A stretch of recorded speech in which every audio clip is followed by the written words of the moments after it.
في العرض من ذا الذي يشفع عنده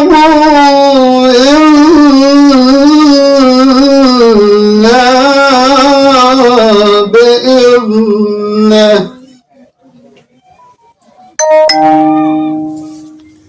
يعلم ما بين أيديهم وما خلفهم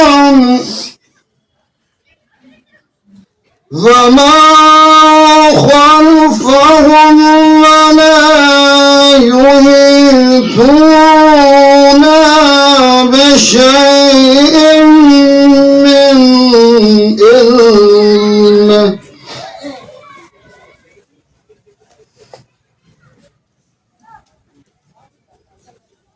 ولا يحيطون بشيء من علمه إلا بما شاء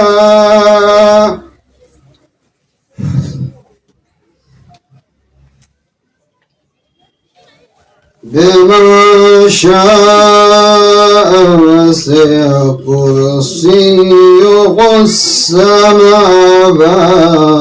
والأرض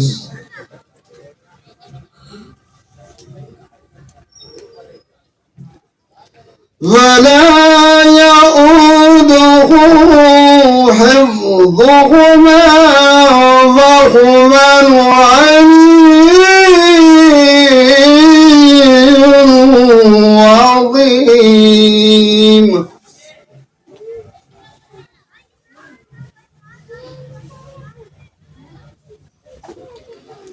لا إكراه في الدين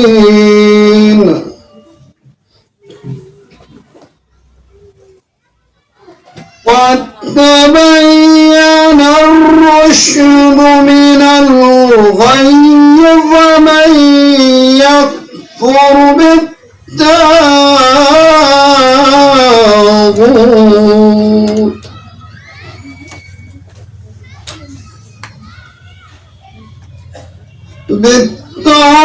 بالطاغوت ويؤمن بالله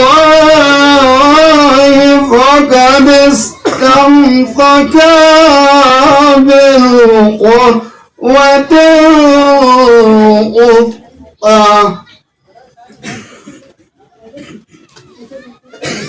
لا انقسام لها والله سميع عليم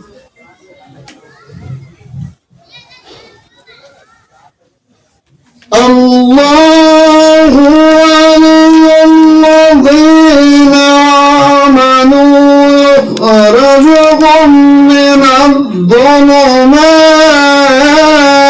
إلى النور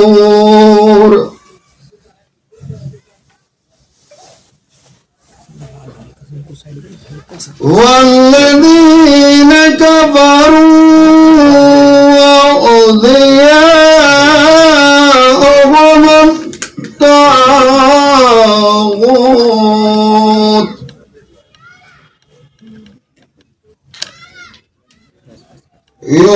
يخرجونهم من النور إلى الظلمات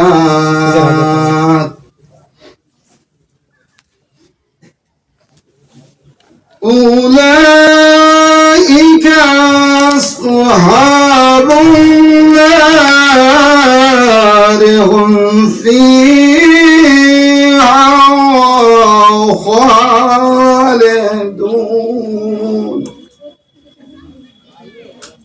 صدق الله العلي العظيم اللهم صلی وسلم وزد وبارک علی رسول اللہ وآلہ الاطہار علی رسول اللہ وآلہ الاطہار صلو علی محمد وآل محمد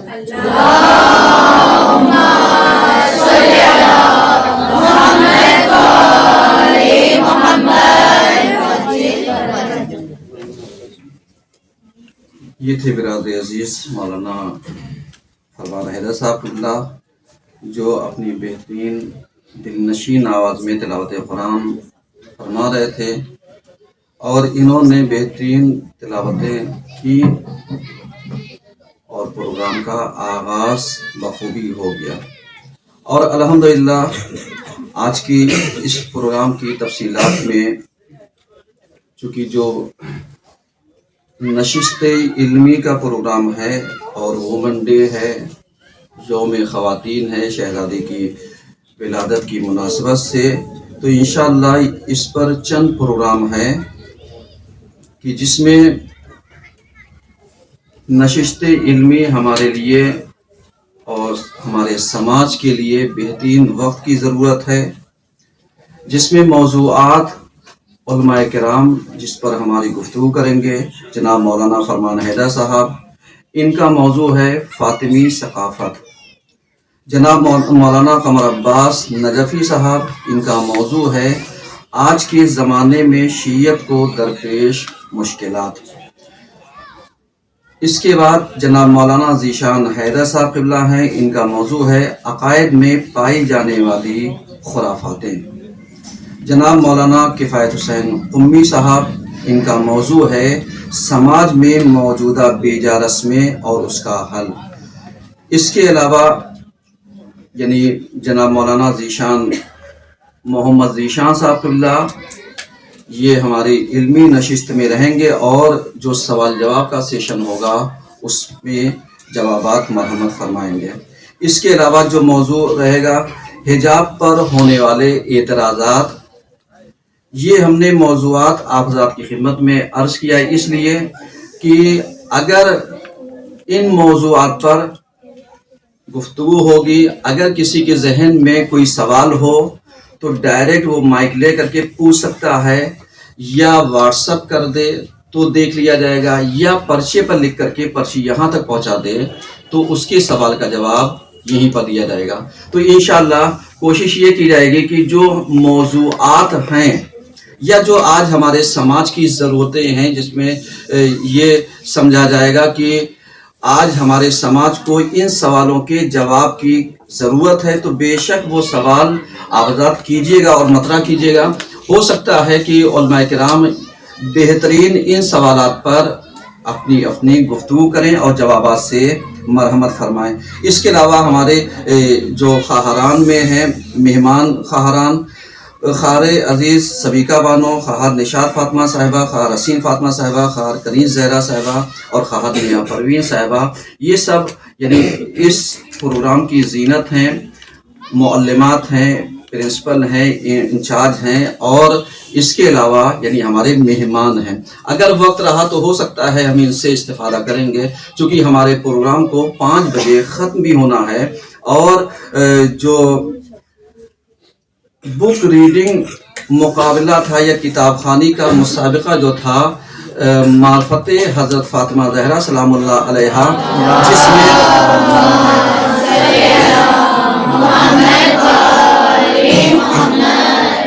ہمارے زینب کلاسز کی خواہران نے شرکت کی، ان کے سوالات الگ تھے، اور جس میں مکاتب امامیہ ہمارے جوہی کے جو بچے تھے ان کے سوالات اس سال الگ کر دیے گئے تھے، کیونکہ پچھلے سال ہمیں ایک معصوم سے بچے کی چھوٹی سی بات یاد تھی کہ جس نے بعد میں پروگرام کے بعد یہی کہا تھا، مولانا صاحب ہم چھوٹے تھے، ہم پیپر دے نہیں سکتے تھے، کم سے کم ہمارے لیے ایک پینسل کا ہی انعام دے دیتے، ایک قلم کا ہی انعام دے دیتے۔ تو اس کی بات میرے دل پر لگ گئی یہ بات تو صحیح ہے، بچے کا حق ہے، بچے کو ملنا چاہیے. تو اس لیے ہم نے کوشش کی کہ مکاتب امامیہ کے بچوں کو جو یہ تیاری کر کے آتے ہیں ان کا ایگزام، ان کے سوالات اور جوابات الگ کر دیے جائیں تاکہ یہ جو انعامات سے محروم رہتے ہیں یہ محروم نہ رہیں. کیونکہ جو زینب کلاسز کی طالبات ہیں ان کا ایگزام آپ حوزے کے لیول پر لیجئے، کوئی دقت نہیں ہے. یہ اور بات ہے کہ کسی کا نمبر کم آ سکتا ہے، کسی کا زیادہ آ سکتا ہے، کیونکہ آپشنل میں دھوکے والا سوال ہوتا ہے، کبھی تکے میں لگ بھی جاتا ہے، کبھی تکے میں نہیں لگتا ہے. تو کسی کا نمبر کم آ جائے تو وہ دل ملول نہ ہو جائے کہ دل برداشتہ ہو جائے، اس کا دل ٹوٹ جائے، یا کسی کا بہت اچھا نمبر آ جائے تو وہ سوچ لے کہ آج تم نے ٹاپ کر لیا. نہیں، یہ تو ایک دکھاوے کے لیے ہے. بقیہ جتنے لوگوں نے، جتنی خواہران نے اور خواتین نے یا ادھر ہمارے بچوں نے شرکت کی ہے، ان کا شرکت کرنا ہی ہمارے لیے اہمیت رکھتا ہے. انعام اکرام تو حقیقی ہمیں کس سے چاہیے؟ شہزادی جناب فاطمہ زہرا سلام اللہ علیہا سے.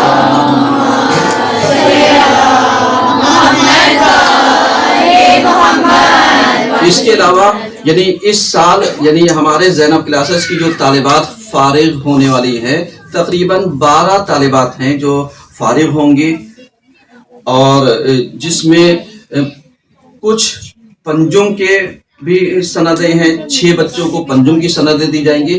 اس کے علاوہ جو ہمارے یہاں 18 مجالس کا سلسلہ چلتا ہے جو خواہران تیاری کر کے موضوعات پر گفتگو کرتی ہیں، انشاءاللہ ان سب کو انعام اور اکرام سے نوازا جائے گا. تو بہرحال یہ ایک مختصر سا تعارف تھا پروگرام کا، جس کی بنیاد پر ہم نے بتایا تاکہ دقت نہ ہو، اور کوشش یہ ہوگی کہ پروگرام کو اپنے ٹائم کے اندر سمیٹ دیا جائے.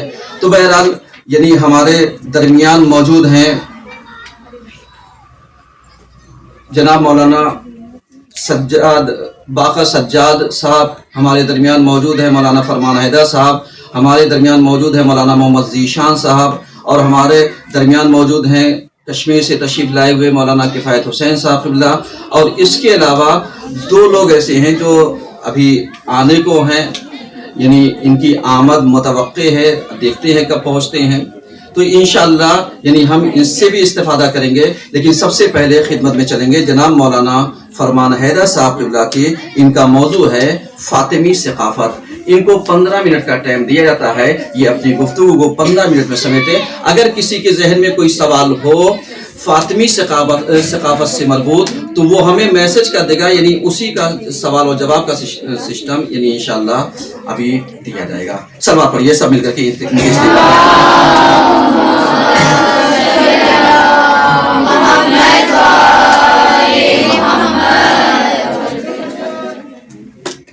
السلام علیکم خواہران عزیز. موضوع آپ کو بتا دیا گیا ہے. کوشش کی گئی ہے کہ کچھ چیزیں جو میں نے دیار معصومہ میں رہ کر کے حاصل کی ہیں وہ آپ تک منتقل کی جائیں. استاد نے 15 منٹ دیا ہے، اور 15 منٹ میں فاطمی ثقافت کے ترویج کے راستے. اگر ہم کسی سوسائٹی کو، کسی معاشرے کو، کسی سماج کو یہ چاہتے ہیں کہ یہ فاطمی سماج ہو، یا فاطمی گھرانہ ہو، یا فاطمی کلچر ہو، تو ہم اس کو کیسے بنائیں؟ کیونکہ اعتراض تو وہ قومیں کرتی ہیں جن کے پاس آئیڈیل اور رہنما نہیں ہوتے.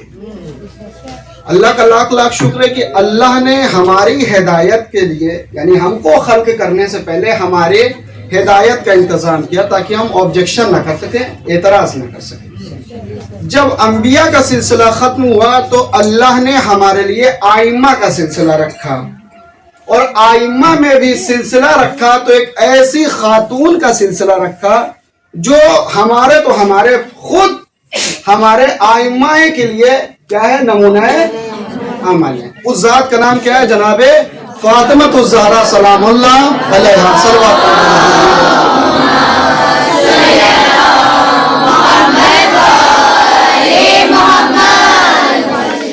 کس طرح سے ہم فاطمی ثقافت کو اپنے معاشرے میں رائج کر سکتے ہیں؟ ہمیں اس وقت इस चीज पर तवज्जो देने की जरूरत है। इसमें कुछ कदीम ज़राए हैं और कुछ जदीद, यानी कुछ लेटेस्ट हैं और कुछ पुराने हैं, गुजरे हुए हैं। किस तरह से हम जनाब ज़हरा के बारे में मालूम कर सकते हैं और अपने घर को एक जन्नत का नमूना बना सकते हैं। आज सबसे बड़ी यानी मुसीबत जो है, मुश्किल जो पेश आ रही है, हमारा घराना, हमारी सोसाइटी बेपर्दगी की चादर ओढ़े हुए है। यानी बज़ाहिर वो लगता है कि पर्दा है, लेकिन अगर हम आईन फातिमतुज़ ज़हरा में देखें तो वो चादर जो जनाब ज़हरा की चादर है और जो आज की चादर, उसमें जमीन और आसमान का फर्क है। तो हमको किस तरह से एक सोसाइटी को पाक और पाकीज़ा मुनज़्ज़म बनाना है, किस तरह से। इसमें कुछ महवर हैं हज़रत ज़हरा के जो आपके खिदमत में पेश किए जा रहे हैं। यानी पहला महवर जो है जिसमें हज़रत ज़हरा के बारे में हम लोगों को बता सकते हैं या पहुंचा सकते हैं, वो है फ़ज़ाइल व कमालात व मकामात हज़रत ज़हरा को बयान करना।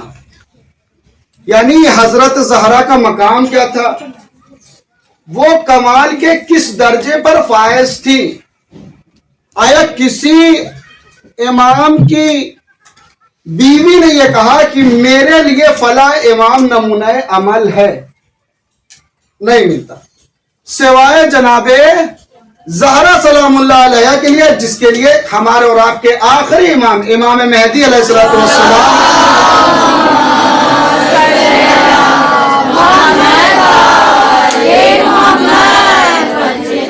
इरशाद फरमाते हैं कि मेरी दादी फातिमा हुज्जत और हमारे लिए क्या है, नमूना अमल है। पहला महवर, अगर हम जनाबे ज़हरा के किरदार को, उनकी जिंदगी को, उनकी सवाने हयात को अपने घर में एक सांचे में उतारें और अपने बच्चों की और अपने बच्चियों की परवरिश औलाद ज़हरा की तरह करें, तो हमारा घर जन्नत का एक नमूना बन जाएगा। पहला महवर क्या करना है, अपने बच्चियों को और बच्चों को कमालात व फ़ज़ाइल जनाबे ज़हरा बताएं, पहला महवर। दूसरा महवर, मसाइब हज़रत ज़हरा को बयान करना। अब मसाइब में आपके ज़हन में सवाल आएगा, मौलाना साहब ये कैसे हो सकता है, मसाइब में कैसे। मसाइब सिर्फ रोने रुलाने का नाम नहीं है। अगर आप सही से मंबए अहले तसन्नुन और अहले तशय्यो को पढ़ें तो वाहिद ये खातून है कि जिसने उस दौर में जुल्म के खिलाफ कदम उठाया जब पूरा कूफा इस बीबी के खिलाफ था। खुतबा फ़िदक उस्ताद ने किसी को याद भी कराया था, और सिर्फ खुतबा फ़िदक सिर्फ एक बात का नाम नहीं था, उसमें बहुत सी तरबियती पहलू भी हैं। सबसे अहम पहलू जो जनाबे ज़हरा के बारे में बयान हुआ वो विलायत अमीर अल मोमिनीन के सिलसिले में। क्यों? क्योंकि ये एक अहम मसला था। मसाइब जनाबे ज़हरा हमको ये सिखाता है, जिस दौर में भी जुल्म होते देखो, ये ना देखो कि हम तन्हा खड़े हैं। क्यों? ये वो कौमें देखती हैं जो दूसरे के टुकड़ों पे पलती हैं। हम जनाबे ज़हरा के दर के नौकर हैं। अगर हम मैदान में अकेले भी खड़े हों तो बड़ी बड़ी कंट्रियों को शिकस्त दे देते हैं। आज मुल्क ईरान ने सीरत जनाबे सैयदा पे अमल करके बड़ी बड़ी कंट्रियों को घुटना रेस कर दिया है, जमीन रेस कर दिया है, जमीन पे बैठने को मजबूर कर दिया है। क्यों? ये है जनाबे ज़हरा का मकाम। ये मसाइब से सीखा है। कैसे सीखा रहबर ने, कैसे सीखा उलमा ने। पूरा कूफा खिलाफ था लेकिन जनाबे ज़हरा अकेले खड़ी थी। मसाइब से पहलू निकालिए। आपके सामने सवाल उठना चाहिए कि आखिर 18 साल की जवान लड़की 60 साल की ज़ईफा कैसे हो गई। जो उम्मत हदीस कहती थी और जिस उम्मत ने रसूल के जनाजे पे अनाउंसमेंट किया था कि हमारे लिए किताब खुदा काफी है, उस किताब खुदा से ये मलऊन कितने दूर थे। जनाब ज़हरा की अगर सीरत को राइज करना चाहती हैं, एक सोसाइटी में बनाना चाहते हैं कि ये हमारा माशरा, हमारी सोसाइटी, हमारी कल्चर, तो जनाब ज़हरा के मसाइब को दकीक निगाह से पढ़ें, गौर व फिक्र से पढ़ें, क्योंकि मसाइब ज़हरा सिर्फ रोने और रुलाने का नाम नहीं है। अगर आप जनाब ज़हरा की जिंदगी पढ़ने के बाद आपके पास अगर जुल्म के खिलाफ आवाज उठाने की कुव्वत ना हो, तो आप अपने अंदर कनीज़ाने ज़हरा मत लगाएं। हमेशा याद रखें, आज ये पारा चनार का हाल है, हमारी माँ बहनें रोड पे वहां निकली हुई हैं। क्यों? ये जनाबे ज़हरा की देन थी। जनाबे ज़हरा ने भरे दरबार में बताया, जब हक की बात आए तो ये न देखो कि सामने कितनी बड़ी हुकूमत खड़ी है, हक की बात आए तो चादर सर पे डालो और हमेशा मजलूम के साथ खड़े हो, जालिम के आंखों में आंखें डाल करके बताओ। कल जैसे 1400 साल पहले अमीर अल मोमिनीन के दफा के लिए जनाबे सैयदा निकली थी, हम उन्हीं के पैरोकार आज तुम्हारे आंखों में आंखें डाल के बात। दूसरा रास्ता मसाइब से, तीसरा रास्ता, तीसरा महवर क्या है? सीरत हजरत ज़हरा। सीरत हजरत ज़हरा कैसे बयान करें? आपके घर में अगर 9 साल, 8 साल, 7 साल बच्ची पाई जाती है तो सबसे पहले उसको अपने चादर, अपने पहनावे से काना करें। क्यों? बच्ची आपसे सीखेगी, बच्ची आपसे सीखेगी। असल तरबियत का मंबा माँ होती है। अगर माँ मुनज़्ज़म है, माँ पाक और पाकीज़ा है, तो बच्ची बेदर्जे औला पाक और पाकीज़ा होगी। जनाब ज़हरा की सीरत को बयान करें अपने बच्चियों से। तीसरा महवर क्या था? अहादीस हज़रत ज़हरा। हज़रत ज़हरा की अहादीस को हिफ्ज़ कराना, अपने बच्चों को बयान करना, उनको बताना कि रसूल ने जनाब ज़हरा के बारे में क्या कहा, इमाम मोहम्मद बाकिर अलैहिस्सलाम ने क्या कहा, छठे इमाम ने क्या कहा, आठवें इमाम ने क्या फरमाया, एला आखिर।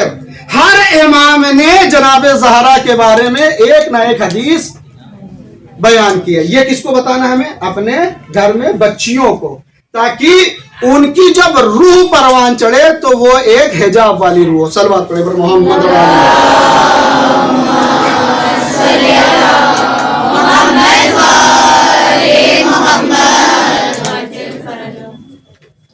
पांचवा महवर जो है नुमाइशगाह। नुमाइशगाह जो असातीज़ कुमीरान से राब्ता रखते हैं वो मालूम है, और जो ख़वाहारान अक्सर सोशल मीडिया से टच है वो भी बेहतर जाती। सलवात पढ़े पर मोहम्मद और आले मोहम्मद।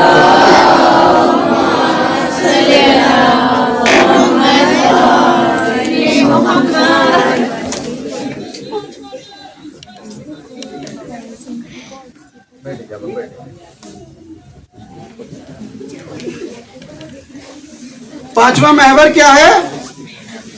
नुमाइशगाह। नुमाइशगाह मसलन अभी अय्याम अज़ाए फातिमी चल रहा था, हमने क्या किया, एक छोटी सी जगह का इंतखाब किया। इंतखाब करने के बाद साइड में एक जलता हुआ दरवाजा या कुल्फुस के एक चार्ट या वो जलता हुआ दरवाजा गिरता हुआ, फिर उसी तरह एक चार्ट लिया, उस पे हदीस जनाब ज़हरा या आग लगाते हुए एक तस्वीर। जो चीजें उलमा के सख्त अल्फाज से आप तक मुंतकिल नहीं हो सकती, वो चीजें बआसानी उस चीज को देख करके मुंतकिल हो जाएंगी। बहुत सी चीजें होती, बहुत से ऐसे अल्फाज होते हैं जो नहीं समझ में आते लोगों के, लेकिन अगर आप कोई फोटो या कोई ग्राफी या कोई मूवी या कोई सीरियल जो जनाब ज़हरा पे तैयार किया जा रहा है, अगर उसको देखेंगे तो आप बआसानी जनाब ज़हरा की जिंदगी को समझ सकेंगी। अब यहां पर 5 चीजें हैं जो जल्दी जल्दी आपके खिदमत में पेश कर दें। ये 5 महवर मैंने आपके खिदमत में पेश किए। पहला महवर में कैसे करना है, किस तरह से तरवीज करनी है, किस तरह से हमको हज़रत ज़हरा के बारे में लोगों तक पहुंचाना है। पहला महवर का नाम है तकरीर और खिताबत। तकरीर और खिताबत। तकरीर और खिताबत यानी मिंबर। मरहूम कल्ब सादिक साहब का एक जुमला है जो बरादरान सुनते रहते हैं, उनकी तकरीर मैं तो अक्सर सुनता हूं, वो कहते थे लोग मुसल्ले की बात नहीं सुनते लेकिन मिंबर की बात, चाहे जाए वो कोई भी कह रहा हो, सही कह रहा हो या गलत कह रहा हो। तकरीर और खिताबत, आप ये अय्याम अज़ाई की जो 3 रवायतें हैं, 40 दिन, 75 दिन और 95 दिन, इन अय्याम में आप अहद करें कि हम एक किताब का इंतखाब करेंगे, उसका मुतालिया करेंगे, जो चीजें हमें समझ में आएंगे कॉपी बनाएंगे, उसके नोट्स बनाएंगे और आखिरी में हम अपने उस्ताद को सुनाएंगे या मिंबर पे जा करके बयान करेंगे। पहला महवर, अगर जनाब ज़हरा की जिंदगी को आप माशरे में पहुंचाना चाहती हैं, राइज करना चाहती हैं। दूसरा महवर कसीदा और नौहा का, बहुत जल्दी जल्दी, बहुत से इस पे यानी नजरियात है, उलमा इससे ज्यादा भी रोशनी डालेंगे इंशाअल्लाह। कसीदा और नौहा, आज जो हमारे मजलिसों का और महफिलों का हाल है, इसमें तो फर्क ही नहीं पता चलता कि अंजुमन वाहवा करने के लिए बुलाई गई है या सैयदा को पुरसा देने के लिए। इसमें अवामुन्नास की खामोशी इस बात की दलील है कि कल जो कूफे में खामोशी से बैठे थे, जिनके वजह से जनाब मुस्लिम, अगर आज हम बेदार नहीं हुए तो ये सकाफत हजरत ज़हरा माशरे तक पहुंच, ऐसे नौहे पढ़ो, ऐसे नौहे हो कि उसमें फिदक का भी जिक्र हो, जालिमों का भी जिक्र हो, मजलूम का भी जिक्र हो, जुल्म करने वाला कौन है उसके बारे में भी नौहे में बयान हो, और जिसके ऊपर जुल्म किया जा रहा है उसके बारे में भी बयान हो। दूसरा, तीसरा महवर तसनीफ और तालीफ, तसनीफ और तालीफ।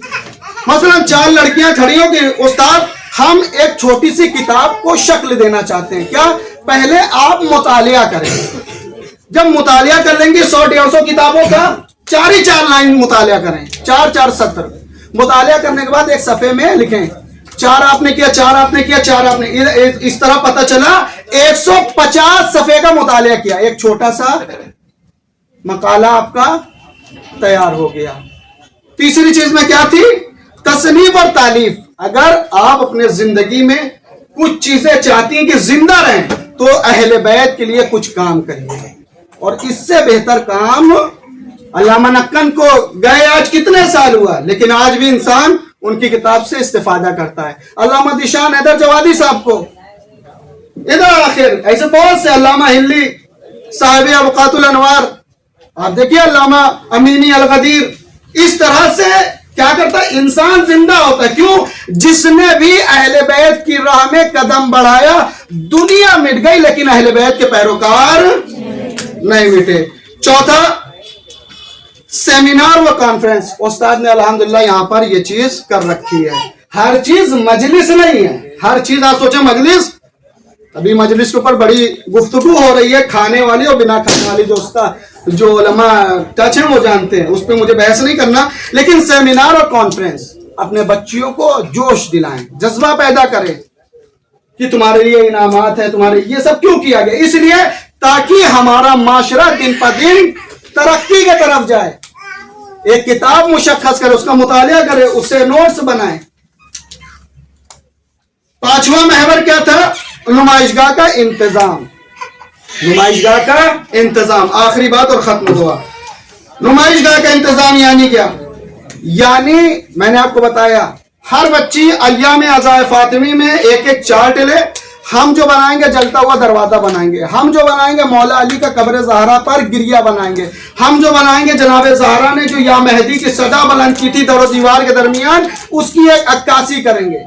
जो चीजें आप मिंबर से या मजलिस सुन करके आप तक नहीं पहुंचेंगी, जब आप वो अक्स को बनाएंगी तो आपके जहन में आधी से ज्यादा बात खुद ब खुद मुंतकिल हो जाएगी, आ जाएगी, और बआसानी आप इन तमाम चीजों को माशरे में राइज कर सकेंगी। इन्नल्लाह व मलाइकतहु युसल्लूना अलन नबी या अय्युहल्लज़ीना आमनू सल्लु अलैहि व सल्लिमू तस्लीमा।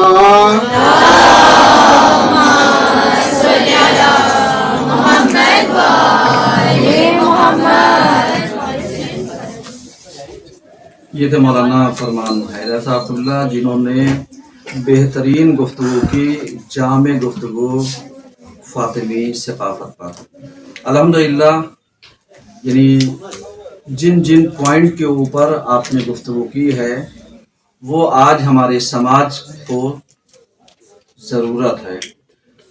خصوصی طور پر نوجوانوں کو کہ نوجوانوں کے ذہنوں میں فاطمی کلچر کو، فاطمی ثقافت کو، فاطمی تہذیب کو کس طریقے سے منعکس کیا جا سکتا ہے، ذہنوں میں ڈالا جا سکتا ہے یا پہنچایا جا سکتا ہے، اس کا بہترین راستہ جیسے پینٹنگ وغیرہ ہے، جیسے عکاسی وغیرہ ہے، جیسے بہت ساری چیزیں جو ابھی ذکر کیا کہ معلوم لیا سیمینار ہے، گفتگو ہے، تالیفات ہے، مقالات ہے، یہ ان چیزوں پر ہم اگر گفتگو کرتے ہیں تو بہت ساری چیزیں ہمارے ذہنوں میں آتی ہیں۔ ابھی آپ سے کہا جائے کسی کہ آپ پینٹنگ کیجئے، جیسے اسکول والے پروجیکٹ بنانے کے لیے دیتے ہیں کسی ایک موضوع کے اوپر، کسی ایک ٹاپک کے اوپر، تو اسی طریقے سے اگر ہمارے یہاں کے مکاتب امامیہ، ہمارے یہاں کے دینی مدارس، ہمارے یہاں کے حوزات، ہمارے یہاں کی جتنی بھی چیزیں ہیں دین کو پہنچانے والی، یا اس کے علاوہ وہ جو سماج کام کر سکتا ہے جیسے انجمنیں ہیں،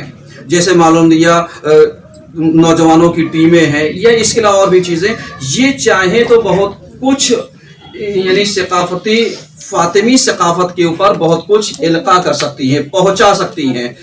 اگر یہ پروگرام وغیرہ برپا کریں اور اس میں نوجوان شرکت کریں اور آپ سے کہا جائے ایک پینٹنگ بنائیے، تو آپ کے ذہن میں جو خاکہ تیار ہوگا وہ کون سا خاکہ تیار ہوگا؟ وہ معلوم لگا علمی ثقافت کا، فاطمی کلچر کا، فاطمی ثقافت کا، فاطمی تہذیب کا۔ اور جب اس کو آپ کاغذ کے اوپر منعکس کیجیے گا، لے کر کے آئیے گا، پینٹ کیجیے گا، تو سب سے پہلے جو تصویر ذہنوں میں آئے گی وہ آپ کے ذہن میں بنے گی، اس کے بعد آپ کے کاغذ کے اوپر بنے گی۔ جب کاغذ کے اوپر بنے گی تو اسی چیز کو ہم اپنے زندگانی میں عملی طور پر بہت اچھے طریقے سے پیش کر سکتے ہیں، مجلسوں کے ذریعے، بیانات کے ذریعے، تقاریر کے ذریعے، مقالات کے ذریعے، شعر کے ذریعے، شعر گوئی کے ذریعے، یا معلوم دیا لطیفہ خالی ہنسی مذاق والا نہیں، وہ جو دینی لطائف ہیں، ان چیزوں کو اگر ہم اسلامی کلچر میں لے کر کے آئیں، فاطمی تہذیب میں لے کر کے آئیں، تو بہت اچھا وہ ہو سکتا ہے، میسج جا سکتا ہے۔ اب آئیے اسی گفتگو کو آگے بڑھانے کے لیے میں گزارش کروں گا مولانا محمد ذیشان صاحب سے کہ یہ مختصر سے وقت میں اپنی گفتگو کو فاطمی کلچر کے اوپر مکمل کریں۔ ان کے استقبال کے لیے ایک سلوات پڑھیے سب مل کر کے۔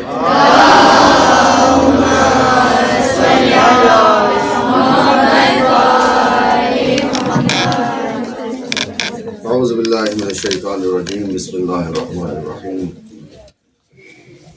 الحمدللہ رب العالمین، والصلاة والسلام علی رسولہ الکریم وعلی آلہ الطیبین الطاہرین المعصومین، اما بعد فقط قال امیر المؤمنین علی بن ابی طالب علیہ الصلاۃ والسلام اتقوا اللہ فی عبادہ و بلادہ فإنکم مسئولون حتی عن البقاء والبہائم۔ صلوات علی محمد وعلی محمد۔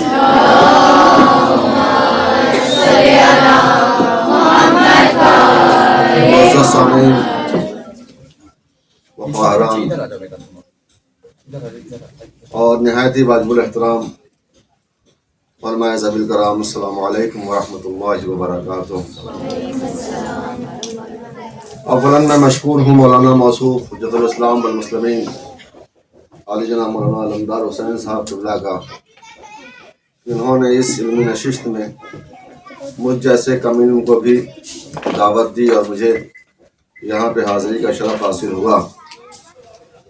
اور دوسری طرف خصوصاً مبارکباد بھی ہے مولانا موصوف کو کہ آج سال نو کے آغاز پر اس طرح کی علمی بارگاہ کو آراستہ کرنا، ظاہر سی بات ہے ہمارے یہاں یہ بات مشہور ہے کہ جو کام سال کے پہلے دن شروع ہوتا ہے وہ رفتہ رفتہ پورے سال انہی باتوں کی طرف انسان متوجہ ہوتا ہے۔ عزیزان محترم، بہت زیادہ مجھے آپ کی خدمت میں عرض نہیں کرنا ہے، اس لیے کہ علماء کرام تشریف فرما ہے اور مجھے کوئی موضوع وغیرہ نہیں دیا گیا تھا یا میں اس موضوع پر آپ سے بات کرتا تھا۔ مجھے جو باتیں عرض کرنی ہے وہ آج کی اس سیمینار میں، اس پروگرام میں، وہ یہ ہے کہ ہم سب سے زیادہ اس بات پہ توجہ کریں کہ ہماری ذمہ داریاں کیا ہیں۔ ظاہر ہے بھی الحمدللہ ہمارے یہاں علماء کرام تشریف فرما ہے، بہترین گفتگو آپ نے بھی سماعت فرمائی ہے مولانا فرمان نظر صاحب سے، جنہوں نے جناب زہرا سلام اللہ علیہ کی سیرت کے حوالے سے اس معاشرے کی تشکیل میں کس طرح آپ کا اپنا بنیادی کردار ہو سکتا ہے اس کی طرف آپ کی توجہ کو مبذول کرایا ہے۔ مجھے صرف اتنا عرض کرنا ہے آپ کی خدمت میں کہ ہم آج اس بات کا جائزہ لیں کہ آج ہمارے معاشرے میں خرابیاں کیا ہیں۔ سب سے پہلی چیز یہ ہے کہ یہ دیکھنا بے حد ضروری ہے کہ ہم کن امور پر کام کر کے اپنے معاشرے کو بہتر بنا سکتے ہیں۔ لہذا جہاں ہر طرف یہ کہا جاتا ہے کہ مرد حضرات کی یہ ذمہ داری ہے، میں سمجھتا ہوں کہ یہ مرد حضرات ہی کی ذمہ داری نہیں ہے بلکہ خواتین کی بھی بہت بڑی ذمہ داری ہے۔ ایک بہترین اور مثالی معاشرے کی تشکیل کے لیے جہاں مرد حضرات اپنا کردار ادا کریں، وہیں خواتین بھی اپنی طرف سے مکمل کوشش کریں تاکہ ہمارا معاشرہ، ہماری سوسائٹی ایک مثالی سوسائٹی بن جائے۔ عزیزان محترم، میں نے ابھی آپ کی خدمت میں مولا امیر المؤمنین علی ابن ابی طالب علیہ السلام کی ایک حدیث پڑھی ہے۔ وہ حدیث ہی ہمیں یہ بتا رہی ہے کہ ہماری ذمہ داریاں کیا ہیں۔ اگر ہم حدیث کے الفاظ پہ غور کریں تو امام کہتے ہیں کہ اتقوا اللہ فی عبادہ و بلادہ، یہ اللہ کے بندوں، اللہ کے بندوں کے بارے میں اور اس کے شہر کے بارے میں اللہ سے ڈرتے رہنا، اللہ سے خوف زدہ رہنا۔ کیوں؟ فَإِنَّكُمْ مَسْئُولُونَ، اس لیے کہ تم سب سے سوال کیا جانا ہے، تم سب سے پوچھا جانا ہے، تم سب سے دریافت کیا جانا ہے۔ حتیٰ عن البقاء والبہائم، یہاں تک کہ تم سے چوپاؤں کے بارے میں، شہروں کے بارے میں بھی سوال ہوگا۔ گویا یہ مختصر سی حدیث ہمیں متوجہ کر رہی ہے کہ ہماری اپنی ذمہ داری کیا ہے۔ بندگان خدا کے حوالے سے، چوپاؤں کے حوالے سے، شہروں کے حوالے سے، زمینوں کے حوالے سے جب ہمارے اوپر اتنی ذمہ داریاں ہیں اور ہمیں ان کا جواب اللہ کی بارگاہ میں دینا ہے، یقیناً پائی پائی کا حساب اس رب کائنات کی بارگاہ میں ہمیں دینا ہے، تو پھر بہتر یہ ہے کہ ہم اپنے عمل کی طرف متوجہ ہوں اور یہ کوشش کریں کہ ہم اپنے عمل کو بہتر کیسے بنائیں۔ دوسری بات یہ ہے کہ یہ بات بھی آپ کی خدمت میں عرض کر دوں کہ جب ہم سے جانوروں تک کے بارے میں سوال ہوگا تو پھر یہ بتائیے کیا ہم سے ہمارے معاشرے کے بارے میں سوال نہیں ہوگا؟ کیا انسانوں کے حوالے سے ہمارے بارے میں سوال نہیں ہوگا؟ کیا اللہ یہ نہیں پوچھے گا کہ تم نے قوم کے لیے زندگی کیسے بسر کی، تم نے معاشرے کی بہتری کے لیے کیا ذمہ داریاں ادا کی ہیں؟ تو اب ظاہر ہے کہ ہمیں ان ذمہ داریوں کی طرف متوجہ ہونے کی ضرورت ہے۔ ظاہر ہے کہ سماج میں بہت سی خرابیاں ہیں جس پر ابھی علماء کرام روشنی بھی ڈالیں گے انشاءاللہ آپ کی خدمت میں سرسری طور پر چند باتیں کہہ کر اپنی گفتگو کو مکمل کر رہا ہوں۔ سب سے پہلی خرابی جو آج ہمارے معاشرے کی ہے، جو ہم دیکھتے ہیں کہ ہمارا معاشرہ زوال کی طرف جا رہا ہے، بالخصوص میں امت مسلمہ کی بات کر رہا ہوں۔ آج مسلمان جس عالم سے گزر رہے ہیں، جس تنزلی کا وہ شکار ہو رہے ہیں، اس کے پیچھے ریزن کیا ہے، اسباب کیا ہے، سبب کیا ہے؟ اور ظاہر ہے کہ ان پہلوؤں پر روشنی ڈالنے کے لیے ہمیں کہیں نہ کہیں امیر المومنین علی ابن ابی طالب علیہ السلام کے کلام کی روشنی میں ان خرابیوں کو دیکھنا بھی ہوگا اور دور بھی کرنا ہوگا۔ اس لیے کہ مولانا موصوف نے ابھی اپنی گفتگو میں یہ فرمایا کہ ہمارے سامنے بہترین کردار ائمہ معصومین علیہ السلام کے حوالے سے موجود ہے۔ جائز ہے جس قوم کے پاس اتنے بہترین آئیڈیل موجود ہوں، وہ قوم اگر تنزلی کا شکار ہو رہی ہو، پستی کی طرف جا رہی ہو، تو پھر یقیناً یہ ہم سب کے لیے لمحہ فکریہ بن جاتا ہے۔ تو سب سے پہلی بات یہ ہے کہ آج اگر معاشرہ خراب ہو رہا ہے تو اس کے پیچھے ریزن کیا ہے، سبب کیا ہے؟ تو یاد رکھیے گا اس کے پیچھے سب سے پہلا ریزن مولا کائنات کی زبان مبارک سے یہ ہے کہ انسان کہیں نہ کہیں علم سے دوری اختیار کر رہا ہے۔ اور یاد رکھیے گا کہ یہ بات پوری دنیا جانتی ہے کہ جہاں علم کا فقدان ہوتا ہے وہاں کبھی بھی کوئی قوم سربلند نہیں ہوتی ہے۔ سب سے پہلے تو یہ ہے کہ ہمیں علم کی طرف متوجہ ہونا ہے، اور علم ایک ایسی صفت ہے کہ جس سے کوئی بھی انسان انکار نہیں کر سکتا ہے، اور بغیر علم کو وسیلہ بنائے قوم کو سربلندی حاصل نہیں ہو سکتی ہے۔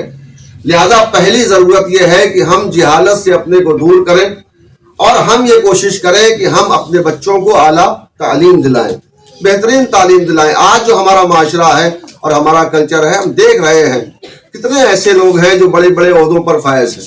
कहूँ कि आप हमारी बहनें हैं, हमारी बेटियां हैं, खुदावंद मुताल आपको तौफीक देगा, उम्र आगे बढ़ेगी, आपके ऊपर भी एक बहुत बड़े खानवादे की जिम्मेदारी होगी और उसके साथ उन बच्चों की तरबियत की जिम्मेदारी भी आप ही के हवाले है। इसलिए कि माँ की आगोश कहा जाता है कि बच्चे के लिए पहला मदरसा होता है, यानी तालीम का जहाँ आगाज होता है वो माँ की आगोश होती है। इसलिए खवातीन को बहुत ज़्यादा मोहतात रहने की कोशिश करनी चाहिए बच्चों के हवाले से।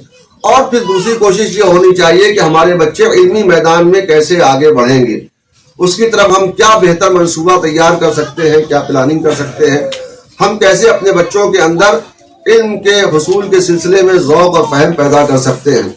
ये हमारी अपनी जिम्मेदारी है। हालांकि आज का जो माहौल है, हम अगर देखें और गौर करें तो अजीब व गरीब होता जा रहा है। आज हमारे यहाँ किताबें कम उठाई जाती हैं, हमारे बच्चे मोबाइल ज़्यादा चलाते हैं।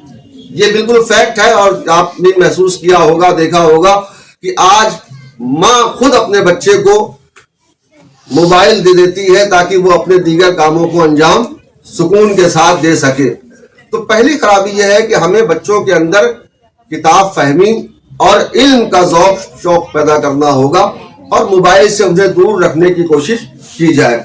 लिहाजा तालीम के एतबार से हमें बहुत ज़्यादा मोहतात रहने की ज़रूरत है। और फिर अल्हम्दुलिल्लाह हम उस इमाम के मानने वाले हैं कि जिस इमाम को नबी करीम ने बाबे मदीनतुल इल्म करार दिया है। मोहम्मद आले मोहम्मद।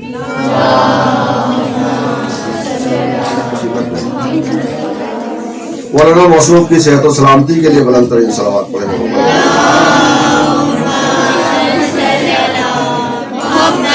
तो अगर हम वाकई अपने माशरे पर गौर व फिक्र करें तो इसकी तनज़्ज़ुली का जो सबसे बड़ा रीज़न है वो फुक़दान इल्म है, इल्म की तरफ मुतवज्जे ना होना। लिहाजा ये हम सभी की जिम्मेदारी है कि हम अपने बच्चों को आला तालीम की तरफ मुतवज्जे करें। दूसरी चीज़ जो है वो है गुर्बत व इफलास। किसी भी कौम की नाबूदी का जो सबब बनता है वो उसकी गुर्बत और इफलास भरी ज़िंदगी होती है। लिहाजा हमें इससे जो उबरना होगा। तीसरी चीज़ ये है कि हमें आपसी इख्तलाफात को दूर करना होगा। आज उम्मत मुस्लिमा का जो बेड़ा गर्क हो रहा है और जो इस्तेमारी और इस्तिकबारी ताकतें हमारे ऊपर हावी होने की कोशिश कर रही हैं, उनका मंसूबा सिर्फ यही है कि इन्हें आपस में लड़ाओ और लड़ा कर अपनी हुकूमत की बुनियादों को मजबूत करो और अपने अहदाफ को हासिल करो। आज देखें तो दुनिया में यही हो रहा है कि एक दूसरे के खिलाफ सफाराई है, एक दूसरे के खिलाफ इंसानियत को खड़ा किया जा रहा है, आपस में लड़ाई झगड़ा।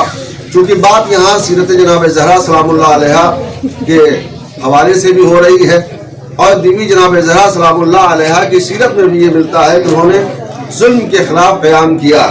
मौला अली अमीरुल मोमिनीन अली इब्न अबी तालिब अलैहिस्सलाम की विलायत के दिफा के लिए आप घर से निकली हैं। लिहाजा ये जो दुश्मनों की कोशिश है कि इख्तिलाफ पैदा किया जाए, इख्तिलाफ पैदा किया जाए, इससे भी हमें उबरना होगा। हालांकि आज अगर हम जायजा लें अपने माशरे का तो जितनी बड़ी आबादियां आपको अपने यहाँ नजर आती हैं अपनी कम्युनिटी की, आप देखें वहाँ सबसे ज्यादा इख्तिलाफ पाया जाता है।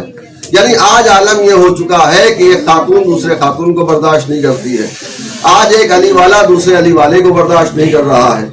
आज इख्तिलाफ इतना बढ़ चुका है कि वो दर्दमंद उलमा जिनका काम था दीन की खिदमत करना, जिनकी का हदफ है इंसानियत को सही रास्ता दिखाना, आज वो इरादा लेके तो आते हैं कि हम कौम की खिदमत करेंगे, लेकिन जब वो अपनी कौम के दरमियान जाते हैं तो बहुत से ऐसे अफराद निकल के आते हैं जो कहीं ना कहीं ये सोचते हैं कि मौलाना सिर्फ हमारे ही लिए काम करें, दूसरों के लिए काम न करें। लिहाजा कोशिश यही होनी चाहिए कि हम पहले अपने उलमा का एहतराम करें।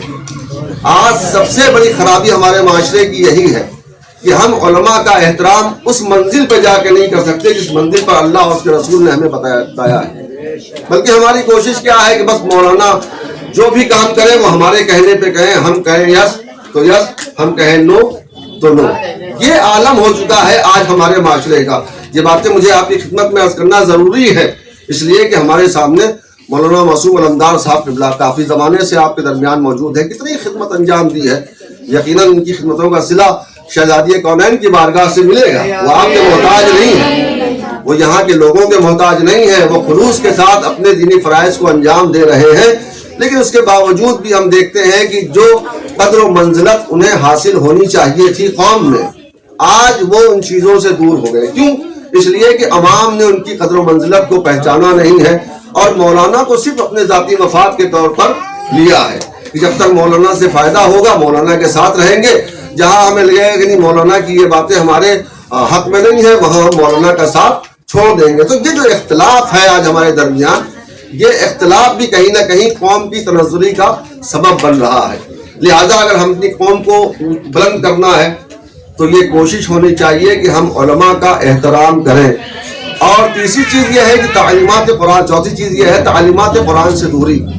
आज अगर आप जायज़ा लें कि वो कुरान जिसे अल्लाह रब्बुल इज़्ज़त ने दस्तूर हयात बनाकर अपने नबी करीम सल्लल्लाहु अलैहि वसल्लम के सीने अक़दस पर नाजिल किया था और जिसके लिए ये कहा गया कि ज़िंदगी के हर शोबे में रहनुमाई करता है, ज़िंदगी के हर पहलू की तरफ इंसान को तवज्जो दिलाता है। यानी कुरान मजीद ऐसा पाकीज़ा कलाम है कि जिसमें तमाम मुश्किलात का हल मौजूद है।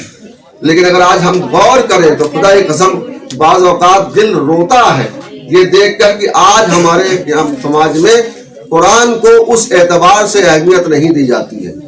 बहुत ज़्यादा अगर आप देखेंगे, पहले एक दस्तूर हुआ करता था कि मरहूमीन के इसाले सवाब के लिए कुरान ख़ानी हुआ करती थी। हम लोग भी जब बचपन में पढ़ते थे मदरसे में तो बाकायदा जाते थे, जाके वहाँ कुरान ख़ानी करते थे, पढ़ते थे। आज वो चीज़ें रफ्ता रफ्ता करके हमारे समाज से दूर होती जा रही हैं। आज सिर्फ प्रोग्राम के में चंद लम्हों के लिए हम तिलावत कर लेते हैं, उसके बाद मामला खत्म हो जाता है। हमने कुरान को, उस कुरान को जिसने इंसान को जिंदगी गुजारने का सही रास्ता दिखाया है, आज अल्लाह के उस अजीम पाकीज़ा और मुक़द्दस कलाम को हमने ताक की जीनत बना के रखा हुआ है। और हम ये समझते हैं कि ये कुरान जब निकलेगा जब हमारे यहाँ किसी की जान निकलने वाली होगी, जब हमारे यहाँ रूह निकलने वाली होगी, तब वो कुरान उठा के लाया जाएगा और फिर सूरह यासीन पढ़ी जाएगी, सूरह रहमान पढ़ी जाएगी। सबसे बड़ी बात यह है अज़ीज़ों, हमें कुरान से अपने आप को जोड़ना है। आप एक आयतें, दो आयतें, चार आयतें जो भी आप पढ़ सकती हैं यकीनन आप पढ़ें। और सिर्फ कुरान पढ़ने के लिए नहीं है, मैंने अर्ज़ किया, ये भी बता दूंगा आपकी खिदमत में, तिलावत का सवाब अपनी जगह पर है। कुरान हमें दावत फ़िक्र देता है, ज़िंदगी गुजारने के उसूल ज़वाबित फराहम करता है। आज कुरान हमें बताएगा कि हम इस दुनिया में किस तरह ज़िंदगी बसर कर सकते हैं जो एक कामयाब ज़िंदगी के तौर पर देखी जा सकती है। तो ये उस वक्त होगा जब हम कुरान की आयत के बारे में तदब्बुर करेंगे, तफक्कुर करेंगे, जब हम कुरान की आयतों को पढ़ेंगे। इसीलिए मौला अली ने जब वसीयत की तो इमाम हसन से कहा, मेरे लाल ये याद रखना, अल्लाह की किताब को साथ रखना, उसको समझते रहना है, कहीं ऐसा ना हो कि खुदा न खास्ता दूसरे अफराद इस कुरान को पढ़कर और अमल करके तुमसे आगे निकल जाए। आज अगर हम देखें तो यही हो रहा है। दुनिया में बहुत से अफराद, बहुत सी कौमें तरक्की कर रही हैं तो वो कहीं ना कहीं कुरान की आयत को पेश निगाह रखते हैं। और आज हम कहते हैं ये हमारी किताब है, यह अल्लाह की किताब है, और आज हमने अल्लाह की किताब के साथ क्या सलूक किया है। पांचवी चीज जो कौम के तनज़्ज़ुली का सबब बनती है वो है बिदातें, खुराफात। ये बहुत अहम चीज है। यानी आज हमारे यहाँ कितनी खुराफात पाई जाती है, इतनी बिदातें राइज हो चुकी हैं जो शायद हमें अंदाजा ही नहीं है। हम ये समझते हैं कि वो दीन का हिस्सा बनती जा रही हैं। और ये जो खुराफात ईजाद होती हैं, मैं आपके सामने अर्ज कर रहा हूँ, मुझे माफ कीजिएगा, इसमें बहुत बड़ा किरदार खवातीन का भी होता है। आज बहुत से सवाल होते हैं, मौलाना ये काम करना है, करूं? तो मैं कहता हूं भाई इसका शरीयत से कोई वास्ता नहीं है। नहीं साहब, वो तो घर पे औरतें चिल्ला रही हैं, परेशान कर रही हैं, ऐसे कैसे होगा, ये नहीं होगा तो ये काम नहीं होगा, फिर नहीं होगा तो वो काम नहीं होगा। कहीं ना कहीं इन इनहराफात, बिदाअत से हमें बचना होगा। इसीलिए बाज़ औक़ात उलमा कहते हैं कि अल्लाह ने जो किताब नाजिल की है हमारे रहनुमाई के लिए, वो दो तरह की हो गई। गोया एक किताब तौरात हो गई और एक कुरान हो गया। यानी एक अलग से हमने दीन के नाम पर बिदअतों को ईजाद करके बाकायदा एक मोटी सी किताब तैयार कर ली है। हमें ये कोशिश करना चाहिए कि हम इन बिदअतों से कैसे बचें। और ये जिम्मेदारी खवातीन की है कि जब भी कोई मसला आए तो उसे तालीमात अहले बैत अतहार अलैहिस्सलाम की रोशनी में जांचा जाए, परखा जाए, तहकीक की जाए, जुस्तजू की जाए, आया ये बातें तालीमात अहले बैत में हैं या नहीं है। वरना आलम यही होगा कि इंसान अपनी मनमानी को दीन का नाम देता है और उसकी दीन फहमी यहाँ तक है कि आप देखिए कि एक शायर गुजरा है, अकबर इलाहाबादी, बहुत मशहूर शायर है, ज़राफ़त का शायर है। उसने बड़ी अच्छी बातें की हैं, ज़राफ़त के ज़रिए से बड़े पैगामात दिए हैं। ज़राफ़त का मतलब होता है कि हंसी मजाक में बात कह दी जाए, मगर वो बात कहीं ना कहीं कौम के दिल के अंदर बैठ जाती है, उसमें नसीहतें भी मौजूद होती हैं। मिसाल के तौर पर मैं आपकी खिदमत में अर्ज़ करूँ कि उसने कहा कि बेपर्दा नज़र आई जो कल चंद बीवियाँ, अकबर ज़मीन में गैरत कौमी से गड़ गया और पूछा जो मैंने आपके पर्दे का क्या हुआ, तो कहने लगी कि अक्ल पे मर्दों की पड़ गया। इसका मतलब ये है कि पर्दा शरीयत की जरूरत नहीं है, मर्द की गैरत का नाम पर्दा है। तो बहुत सारी ऐसी बिदअतें हैं जिसे हमने दीन का नाम दे रखा है और हम इसे दीन के आईने में पेश करते हैं। अगर कोई एतराज करता है तो उसके लिए हमारे पास जवाब भी हाजिर होता है, जनाब फला जमाने में तो ये काम होता चला आ रहा है, अब आप मना कर रहे हैं। अब सवाल ये है कि हमारी दीन फहमी कितनी है। मैं फिर एक 4 मिसरों के जरिए आपको बताऊं कि आज लोग दीन को किस तरीके से देखते हैं, यानी अपने हर बुरे अमल को भी वो दीन का आईने में पेश करने की कोशिश करते हैं। और इसीलिए एक बहुत ज़रीफाना शायर में आपकी खिदमत में अर्ज़ करूं, शेर, और उस शेर में कहते हैं कि दूध वाला दूध में पानी मिला लेने के बाद, दूध वाला, यहां से आप देखिए कि हमारी दीन फहमी कितनी है कि दूध वाला दूध में पानी मिला लेने के बाद जो बचा पानी था उसको बैठ के पीने लगा। और मैंने जब उससे बैठ के पीने का पूछा है सबब, ये है सुन्नत, ये है पैगंबर की सुन्नत, फख्र से कहने लगा सल्लल्लाहु अलैहि मोहम्मद वाले मोहम्मद। यानी दूध में पानी मिला रहा है और मिलाने के बाद बैठ के पी रहा है। पूछा जरा बैठ के क्यों पी रहे हो, तो कह रहा है कि ये हुजूर करीम सल्लल्लाहु अलैहि वसल्लम की सुन्नत मुबारक। यदि इस मेयार तक हमारा मामला पहुंच चुका है तो हमें कोशिश करना है कि अगर हमें अपने समाज को बेहतर बनाना है तो इन 4-5 पहलुओं पर बहुत ज्यादा तवज्जो करने की जरूरत है। लिहाजा हम इस प्रोग्राम के जरिए ये अहद करें कि हम शहजादी कौनैन हज़रत ज़हरा सलामुल्लाह अलैहा और तशरीफ रखते हैं आप। तो बहरहाल हमारी कोशिश होनी चाहिए, दामन वक्त में गुंजाइश नहीं है। हम परवरदिगार आलम की बारगाह में आप सभी ख़वारान के लिए, सामीन के लिए दुआगो हैं कि शहजादी ज़हरा सलामुल्लाह अलैहा हमें इस बात की तौफीक अता फरमाए कि हम अपने माशरे के लिए सरबुलंदी का सबब बन सकें और हम तालीमात अहले बैत अतहार अलैहिस्सलाम और कलाम इलाही से अपने आप को जोड़कर और उसके रिश्ता मजबूत करके हम एक ऐसा माशरा कायम कर सकें कि जो दूसरे माशरे के लिए नमूने अमल बन जाए। व आखिर दावाना अल्हम्दुलिल्लाहि रब्बिल आलमीन।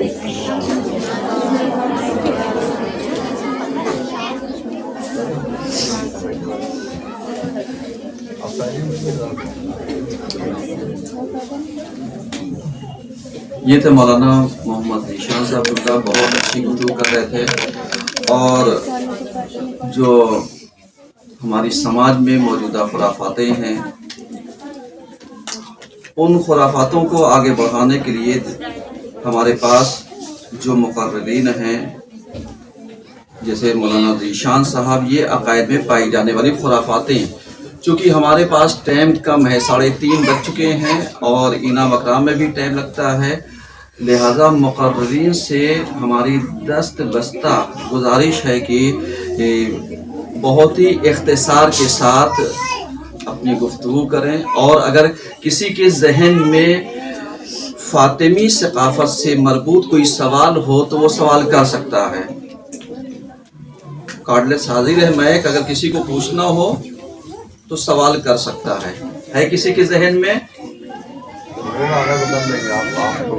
बहरहाल नहीं है तो आइए मैं अपनी गुफ्तगू को आगे बढ़ाते हुए आज के ज़माने में शीयत को दरपेश मुश्किलात, बस हम चाहेंगे कि पॉइंट टू पॉइंट मौलाना कमर अब्बास साहब इसको गिनाएं और इनका वक्त सिर्फ और सिर्फ 10 मिनट का है।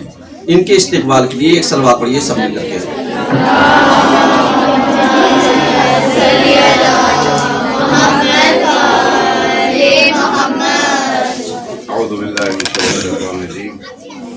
बिस्मिल्लाहिर्रहमानिर्रहीम अल्हम्दुलिल्लाह वस्सलातु अला अहलिहा अम्मा बाद फ़क़द क़ाल अल्लाह तबारक व तआला फ़ाक़िम वजहक लिद्दीन हनीफ़ा फ़ितरतल्लाहि लती फ़तरन्नास अलैहा ला तब्दीला लिख़ल्क़िल्लाह ज़ालिकद दीनुल क़य्यिम वलाकिन्न अक्सरन्नास ला यअलमून। मुअज़्ज़ज़ सामीन, अस्सलामु अलैकुम व रहमतुल्लाह। 15 मिनट वक्त था, उसमें 5 मिनट और कम हो गए, लेकिन मैं कोशिश करूंगा कि 10 मिनट में पॉइंट टू पॉइंट सारी बातें बयान कर दूं। मौजू किबला ने बता दिया है कि आज के ज़माने में शरीयत को दरपेश मुश्किलात क्या क्या हैं। बहरहाल मुश्किलात बहुत सारी हैं, लेकिन हर मुश्किल में एक बुनियादी मुश्किल होती है। अगर उस मुश्किल को हल कर लिया जाए तो तमाम मुश्किलें ख़त्म हो जाती हैं। उससे पहले मैं एक वाक़या बयान करूँगा, छोटा सा वाक़या है, और वो तालीम एजुकेशन से रिलेटेड वाक़या है कि जब हम कॉलेज में पढ़ते थे तो एक स्टोरी थी डिटर्मिनेशन के नाम से। डिटर्मिनेशन यानी किसी भी काम को करने का हतमी इरादा, जिसमें कोई शक व शुबा ना पाया जाता हो। एक माँ थी और उसका एक बेटा था। उसको बेटे को पढ़ने का बड़ा शौक था, और वो लड़का जो था वो अफ्रीकी नस्ल का था, रहता अमेरिका में था। तो माँ ने उससे कहा कि तुम्हें यूनिवर्सिटी में एडमिशन नहीं मिलेगा। उसने कहा क्यों? तो उसने कहा कि क्योंकि तुम काले हो और अमेरिका में जो है वो कालों को बहुत ज़्यादा तरजीह नहीं दी जाती है। उसने कहा बहरहाल मैं तालीम तो हासिल करूँगा किसी भी सूरत में, बहुत तफसील मैं नहीं बयान करूंगा। बहरहाल वो चला और किसी तरीके से वो यूनिवर्सिटी तक पहुंचा। यूनिवर्सिटी में पहुंचने के बाद जैसा उसकी माँ ने कहा था वैसे ही उसके साथ हुआ कि उसके रंग को देखकर उसको मना कर दिया गया कि आपको एडमिशन नहीं मिलेगा। उसने कहा मैं एडमिशन हासिल करने के लिए कुछ भी करूंगा, मुझसे कुछ भी करा लीजिए। तो प्रिंसिपल ने उसको स्टोर रूम की सफाई का काम दिया और कहा कि अगर तुमने ये स्टोर रूम साफ कर दिया तुम्हें इस यूनिवर्सिटी में एडमिशन मिल जाएगा। आमतौर से तालीमी सवाल पूछा जाता है, एजुकेशन से रिलेटेड सवाल पूछा जाता है, लेकिन उसको ताज्जुब हुआ कि मुझे स्टोर रूम साफ करने के लिए क्यों दिया गया। बहरहाल उसको जो काम दिया गया था वो काम उसने किया। स्टोर रूम आमतौर से हालत क्या होती है हम जानते हैं, हर घर में हर जगह पर एक स्टोर रूम होता है। उसने सफाई की और उसने जब सफाई कर ली तो अपने प्रिंसिपल को बुलाया और कहा कि मैंने सफाई कर ली है। प्रिंसिपल जब आया तो आमतौर से सफाई करने का तरीका जो होता है कि सामने सामने की चीजें जो हैं वो साफ कर दी जाती हैं, कोने में और कॉर्नर में जो चीज होती है वो साफ नहीं की जाती है। कोना जहां पर भी अगर कोई देखेगा इस वक्त कोई कहीं पर उंगली लगा देंगे तो शायद कहीं गर्द गुबार निकल आए। सामने सामने क्योंकि आदमी तवज्जो होती है उसकी, तो लिहाजा सामने सामने चीजें साफ करके कोना कबाड़ा या कॉर्नर नहीं साफ किया जाता है। उसका प्रिंसिपल कोने में गया और कोने में जाने के बाद उसने अपना एक व्हाइट कलर का रुमाल निकाला और उस कोने पे रगड़ा उसने, और रगड़ने के बाद उसको जब उठाया तो जैसा रगड़ने से पहले साफ था वैसे ही रगड़ने के बाद भी साफ निकला। और इस उसकी जिद्दियत से मुतासिर होकर इस गोरे रंग के आदमी ने जिसको इसमें एडमिशन लेने से मना कर दिया था उसको उसकी जिद्दियत की बिना पर एडमिशन दे दिया।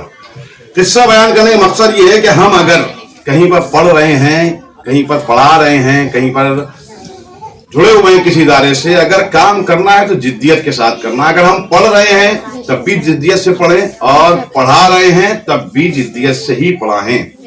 हमारी बहनें जो ज़ैनब क्लासेस ज्वाइन किए हुए हैं या ज्वाइन करेंगी, जो पढ़ रही हैं या पढ़ा रही हैं, अगर पढ़ने और पढ़ाने में जिद्दियत नहीं है तो जाहिरी तौर पर तो क्लासेस चल रहे हैं, लेकिन अगर जिद्दियत कैसे पता चलेगी? जिद्दियत ऐसे पता चलेगी कि ज़ैनब क्लासेस से निकलने के बाद अगर किसी का ज़ैनबी किरदार नहीं हो रहा है तो यानी उसकी सिर्फ अटेंडेंस लग रही है लेकिन वो तालीम हासिल नहीं हो रही। एक तो ये हो गया। दूसरी बात जो मौजू उस पर आ जाऊं मैं कि आज के ज़माने में शियत को दरपेश मुश्किलात क्या क्या हैं। मैंने अर्ज किया था कि बहुत सारी मुश्किलात होती हैं और उन मुश्किलात में एक बुनियादी मुश्किल होती है। अगर उस बुनियादी मुश्किल को हल कर दिया जाए तो सारी मुश्किलात जो है वो हल हो जाती हैं। आज के ज़माने की सबसे बड़ी मुश्किल शियत के लिए है दुश्मन को पहचानना। अगर हमने दुश्मन को पहचान लिया तो हमारी सबसे बड़ी मुश्किल हल हो जाएगी। मुश्किल दुश्मन भी दो तरह के होते हैं। एक दुश्मन वो होता है जो जाहिरी होता है और एक दुश्मन जो होता है वो बातनी दुश्मन होता है। यानी कभी कभी घर के अंदर दुश्मन होता है और कभी कभी घर के बाहर दुश्मन होता है। इसको आम ज़बान में अगर बोला जाए तो सॉफ्टवेयर और हार्डवेयर कह सकते हैं आप। सॉफ्टवेयर जो है वो दिखाई नहीं देता है लेकिन वो मोबाइल के लिए दुश्मन होता है अगर उसको अपडेट नहीं किया जाए, और हार्डवेयर अगर उसको भी ना बनाया जाए तो वो भी दुश्मन बन जाता है मोबाइल के लिए या किसी भी इलेक्ट्रॉनिक डिवाइस के लिए। तो दो दुश्मन है, एक दुश्मन वो जो दिखाई दे रहा है और एक दुश्मन वो है जो दिखाई नहीं दे रहा है। दिखाई देने वाले ज्यादा जो दिखाई नहीं देता है वो बड़ा दुश्मन होता है। अगर उसको पहचान लिया जाए तो सारी मुश्किलात हल हो जाएंगी, क्योंकि वो हमें अंदर से खोखला कर रहा होता है। और दुश्मन भी जो आता है वो बहुत ही अच्छे लिबास में अच्छे तरीके से आता है और अच्छे तोहफे और तोहफे लेके आता है। तो कैसे पहचाना जाएगा?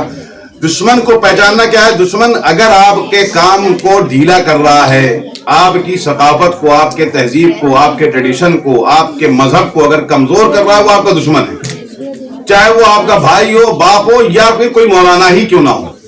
अगर वो आपके मजहब को, आपके दीन को, आपकी तालीमात को, आपकी बुनियादी तालीमात को कमजोर कर रहा है वो आपका दुश्मन है। चाहे वो किसी भी सिन्फ का हो, बाप, भाई, बेटा या बहन, माँ या मौलाना या जाकिरा या मौलिमा या मौलिम, कोई भी हो, अगर वो आपकी बुनियादी तालीमात से टकरा रहा है वो आपका दुश्मन है। और जाहिरी दुश्मन तो है ही। बहरहाल जाहिरी दुश्मन जो हमारे हैं वो भी काम यही कर रहे हैं, लेकिन तरीका जो है उनका बदल गया है, जिन्हें हम आमतौर से एजेंट कहते हैं। बहुत ही आम लफ्ज हो गया है एजेंट का।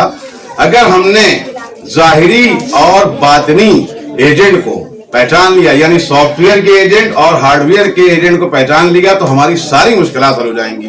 कैसे हल होना है? दो चीजें होती हैं किसी भी इलेक्ट्रॉनिक डिवाइस के लिए, एक होता है अपडेट और एक होता है अपग्रेड। अपडेट का मतलब ये होता है कि आपने मुश्किलात को पहचान लिया, ये होता है अपडेट। उस मुश्किलात को हल कैसे करना है, ये होता है अपग्रेड। अपडेट भी जरूरी है और अपग्रेड भी जरूरी है। अगर हम अपडेट नहीं करेंगे और अपग्रेड नहीं करेंगे तो हमारी मुश्किलात न सिर्फ ये कि कम होंगी बल्कि बढ़ती चली जाएंगी। तो अपडेट और अपग्रेड के लिए होना क्या है कि जो मैंने आयत पढ़ी थी कि वजह दीन हनीफन, कि सिर्फ और सिर्फ दीन से मुतमस्सिक हो जाओ। ये दीन वो है जो तुम्हें दुनिया में भी कामयाबी देगा और आखिरत में भी कामयाबी देगा। दीन के लिए लोगों ने कहा कि दीन जो है वो नैरो माइंडनेस लेकर आया लोगों के दरमियान। मैं ये कहता हूं, बल्कि मैं क्या, उलमा कहते हैं कि दीन जो है वो ब्रॉड माइंडनेस लेकर आया। क्योंकि दीन से पहले आप देखें कि जाहिलियत में क्या होता था। जाहिलियत में औरतों को वो वकार नहीं दिया जाता था जो उनका हक है, लेकिन दीन के आने के बाद औरतों का जो मकाम, जो इज्जत थी वो दी। एक मिसाल मैंने, क्योंकि यहाँ पर अक्सर मजमा जो है वो औरतों का है, खवातीन का, लिहाजा एक मिसाल भी मैंने अर्ज की है। तो अपडेट बहुत जरूरी है और अपग्रेड बहुत जरूरी है। अपडेट यानी अपने दुश्मन को पहचानना और अपग्रेड यानी दुश्मन को कैसे डील करना है, कैसे उस दुश्मन से हमें छुटकारा पाना है। अपग्रेड आज के जमाने के एतबार से यकीनन किबला ने बयान किया कि हमारे बच्चों के हाथों मोबाइल है, हमारे घर के हर फर्द के हाथ में मोबाइल है, लेकिन जहां ये मोबाइल हमारा दुश्मन है, इसी दुश्मन को हम दुश्मन के मुकाबले में हथियार भी बना सकते हैं। इस एतबार से कि दुनिया में क्या चल रहा है शियत के खिलाफ, उसको हमें जानना है और जानने के बाद उन्हीं बातों का जवाब भी देना है। वाखिरु दावाना अनिल हम्दुलिल्लाहि रब्बिल आलमीन।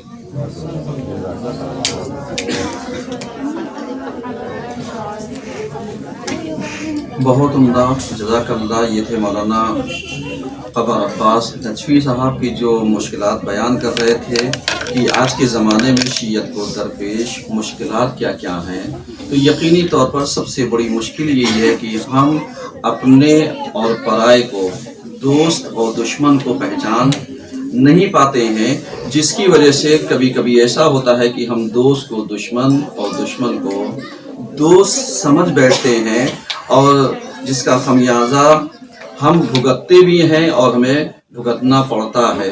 اگر آپ دیکھیے تو اس کی نشاندہی خود قرآن نے بہت پہلے کر دی تھی کہ خبردار یہود اور نصارہ کو اپنا دوست نہ بنانا، یہ تمہارے کھلے ہوئے دشمن ہیں۔ تو اس طریقے سے، لیکن اگر آج آپ دیکھیے تو پوری دنیا میں انہی کا کلچر پھیلانے کی کوشش ہو رہی ہے، انہی کی تہذیب کو بڑھاوا دیا جا رہا ہے، اور انہی کے بنائے ہوئے سارے پروڈکٹس کو عام کیا جا رہا ہے، اور جتنی چیزیں ہم آسانی سے یوز کر رہے ہیں، چاہے mobile who, soft where who, یا الی آخر دوسری چیزیں ہوں، یہ اس کے علاوہ گوگل پے ہو، پے ٹی ایم ہو، یہ سب جتنا سسٹم ہے سب دشمن کا بنایا ہوا ہے۔ یہی وجہ ہے کہ اگر آپ دیکھیے پہلے اس دشمن نے یعنی ہمیں اس کا عادی بنایا، اور عادی بنانے کے بعد اب وہ ہر چیز کے اوپر چارجز لے کر کے آئے گا، بنائے گا، تاکہ چونکہ تمہارے ہاتھوں میں کچھ نہیں ہے، چونکہ تم نے نہ اپنے دوست کو پہچانا ہے، نہ دشمن کو پہچانا ہے، نہ تم نے علمی میدان میں کوئی کام کیا ہے، نہ تم کسی یونیورسٹی کے اوپر کام کرنا چاہتے ہو، نہ ایجوکیشن پر ورک کرنا چاہتے ہو۔ نتیجہ یہ ہے کہ ہم کل کے بھی فقیر تھے اور آج کے بھی فقیر ہیں۔ ہمیں یہ سنتے ہوئے تو بہت اچھا لگتا ہے کہ امام صادق علیہ السلام کی یونیورسٹی میں 4000 طلباء تھے، صحیح ہے، اور اس میں یعنی فادر آف کیمسٹری کوئی تھا، کوئی فزکس کا تھا، کوئی کسی چیز کا تھا۔ آج آپ بتائیے ہماری کتنی یونیورسٹیاں ہیں، آج ہمارے پاس کتنے سینٹر ہیں، آج ہمارے پاس ایسی سوچ رکھنے والے افراد کتنے پائے جاتے ہیں کہ اگر ہم دشمن کا مقابلہ کرنا چاہیں تو کیسے کریں؟ بھائی موبائل دشمن نے بنایا، نیٹ ورک اس کا سکریہ رہتا ہے، سارا سسٹم اس کا ہے۔ اب اگر ہم ان چیزوں کو استعمال کو چھوڑ دیں تو کیا کریں گے؟ یہی وجہ ہے کہ اسلام نے یعنی ہمیں علمی میدان میں ہر طرف جانے کے لیے اجازت دی ہے، تاکہ ہم جائیں، ریسرچ کر کے آئیں، سیکھ کر کے آئیں، اور دین اسلام کی بہترین تبلیغ کریں۔ یہی وجہ ہے کہ آج کے زمانے میں یعنی ہمارے لیے دشمن کو پہچاننا بہت ضروری ہے، اور جیسے مولانا نے بتایا کہ داخلی دشمن، اندرونی، ظاہری دشمن کو تو سب جانتے ہیں لیکن اندرونی دشمن کو کوئی نہیں جانتا، تو ہمیں ہوشیار رہنے کی ضرورت ہے۔ اب آئیے ہم اپنی منزل کو اور آگے ایک قدم کی طرف لے کر کے جانا چاہتے ہیں کہ چونکہ ہمارے یہاں سماج میں پائی جانے والی بیجا رسمیں بہت زیادہ ہیں، خرافاتیں بہت زیادہ ہیں۔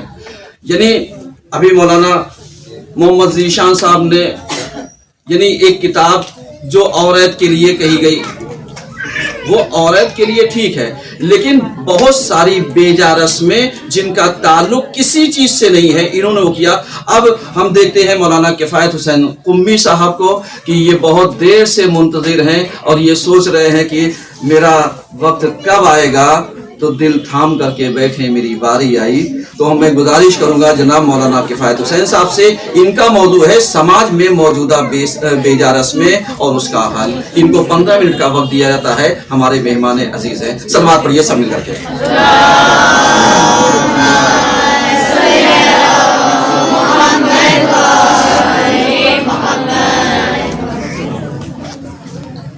اعوذ باللہ السمیع العلیم من الشیطان اللعین الرجیم، بسم اللہ الرحمن الرحیم، الحمد للہ رب العالمین، والصلاة والسلام علی سیدنا و مولانا محمد وآلہ الطیبین الطاہرین، اللہم صل علی محمد۔ بسم اللہ الرحمن الرحیم، بل قالوا انا وجدنا آباءنا على امة وانا على آثارهم مهتدون۔ ایک مرتبہ اور صلوات پڑھ لیجیے۔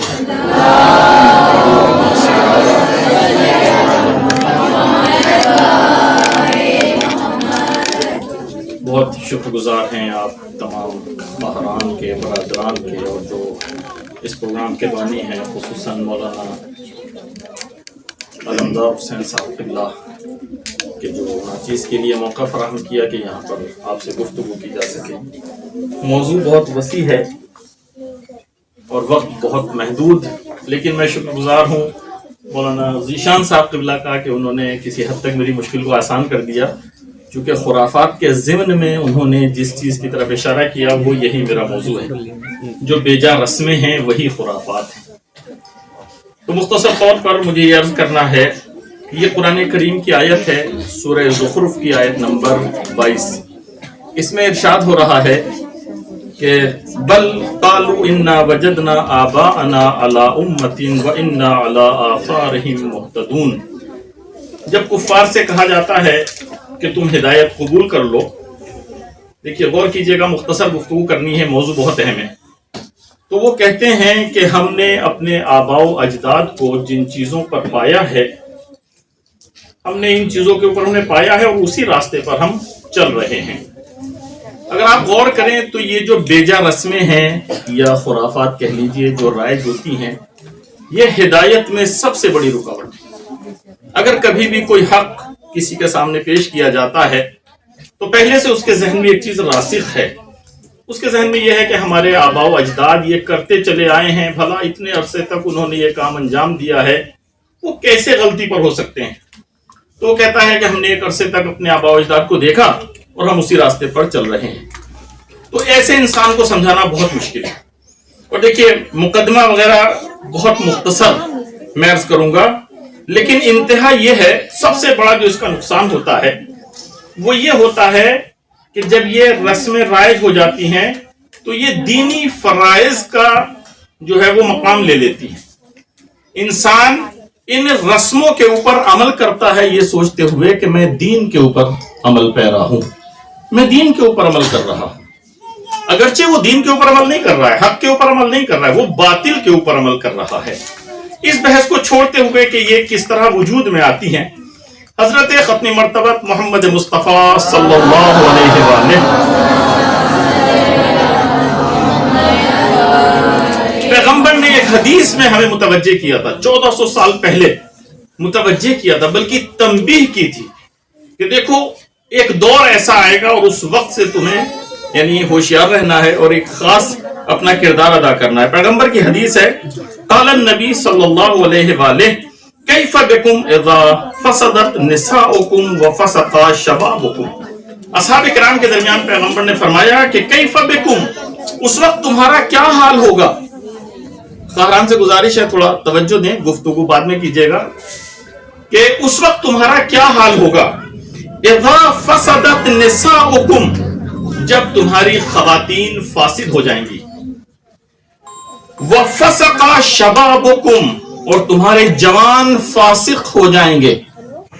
1400 سال پہلے حضور اصحاب کے درمیان کہہ رہے ہیں، وَلَمْ تَعْمَرُوا بِمَعْرُوفٍ وَلَمْ تَنْهَوْا عَنْ مُنْكَرٍ، تم امر بالمعروف نہیں کرو گے اور نہیں عن المنکر نہیں کرو گے۔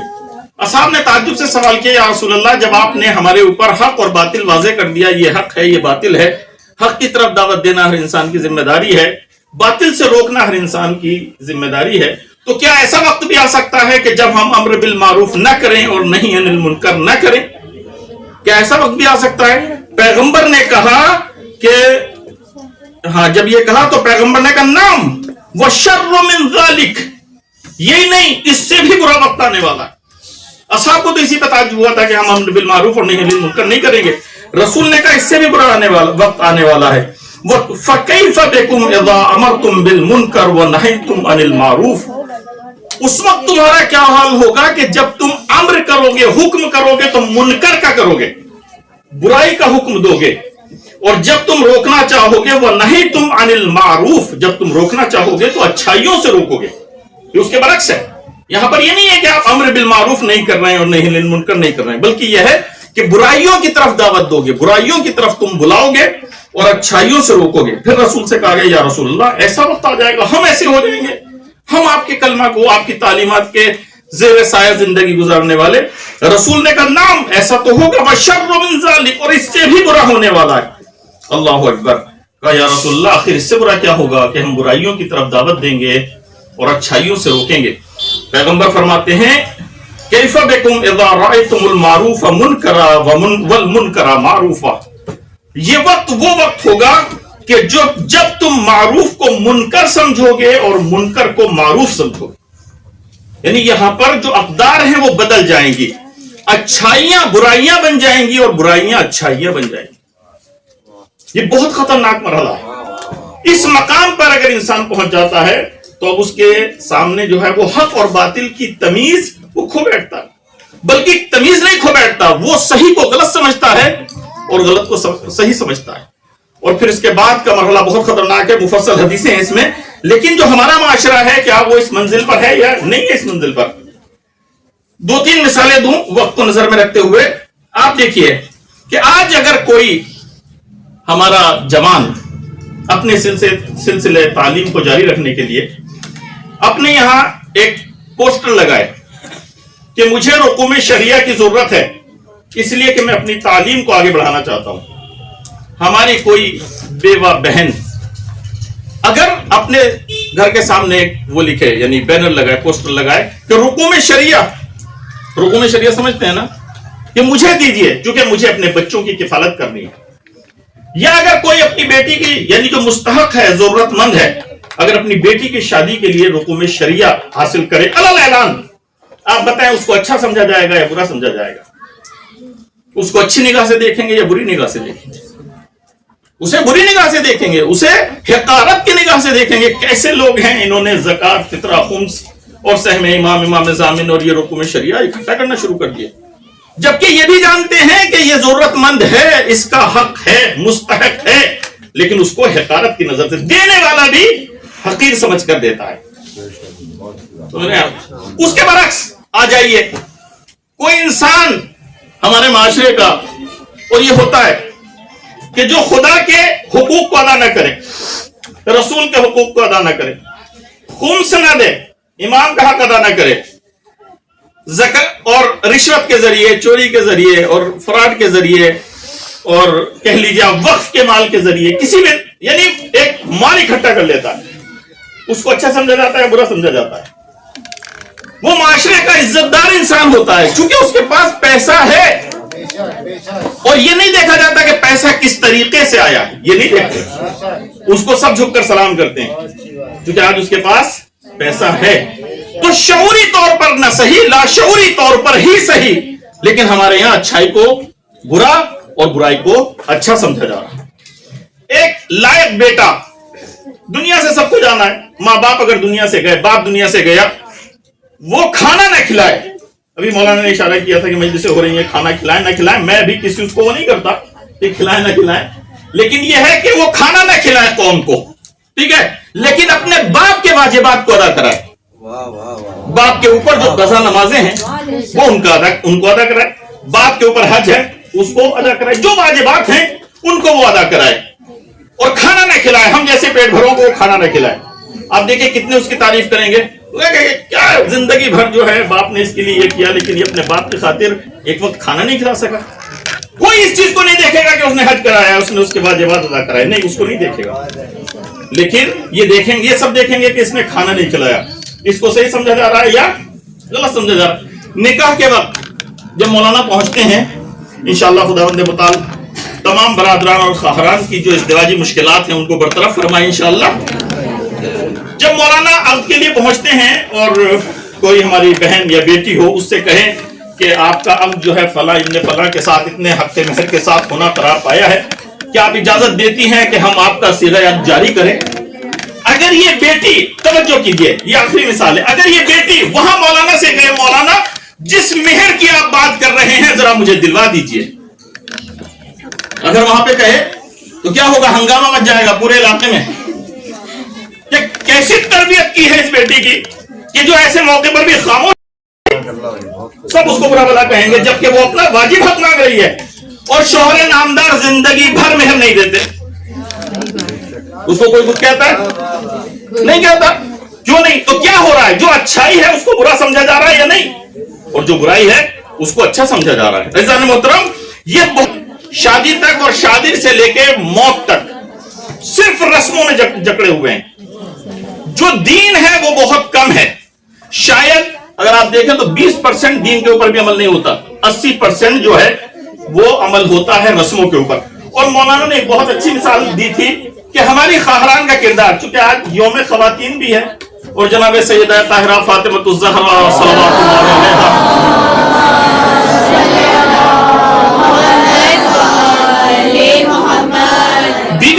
بھی ہے. اس حوالے سے میں بھی کچھ خواہران کے حوالے سے ایک دو نقطے عرض کروں.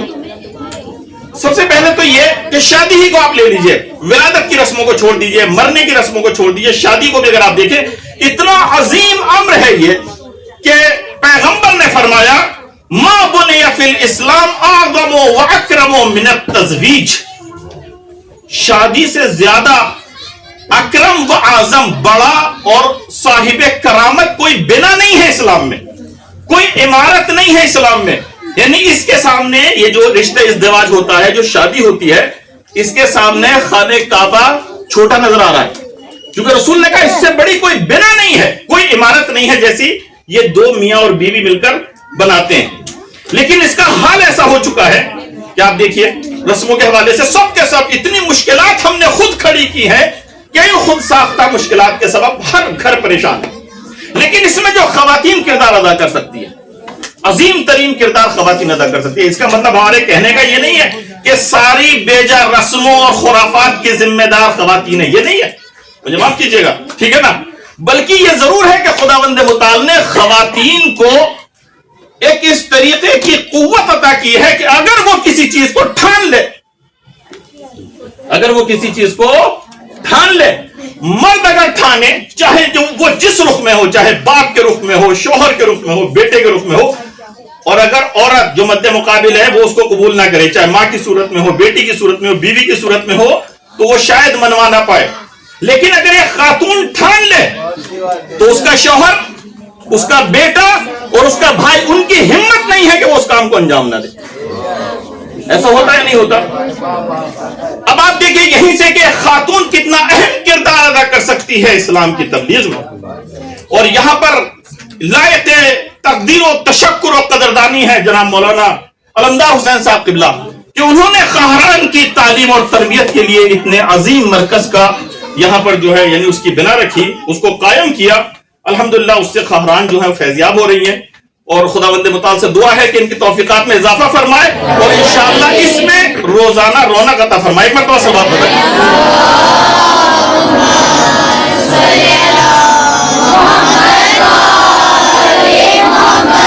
یہ نہایت اہم ہے. جب تک ہمارے پاس علم نہیں ہوگا, تربیت نہیں ہوگی, اس وقت تک ہم کچھ نہیں کر سکتے.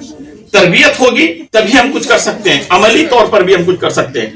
تو خواہران کی تربیت, بس ایک جملہ اس کے حوالے سے کہوں, اور میں چونکہ وقت ختم ہو رہا ہے, بار بار میں گھڑی کو دیکھ رہا ہوں, تو عزیزان محترم یہ کوئی نئی بات نہیں ہے.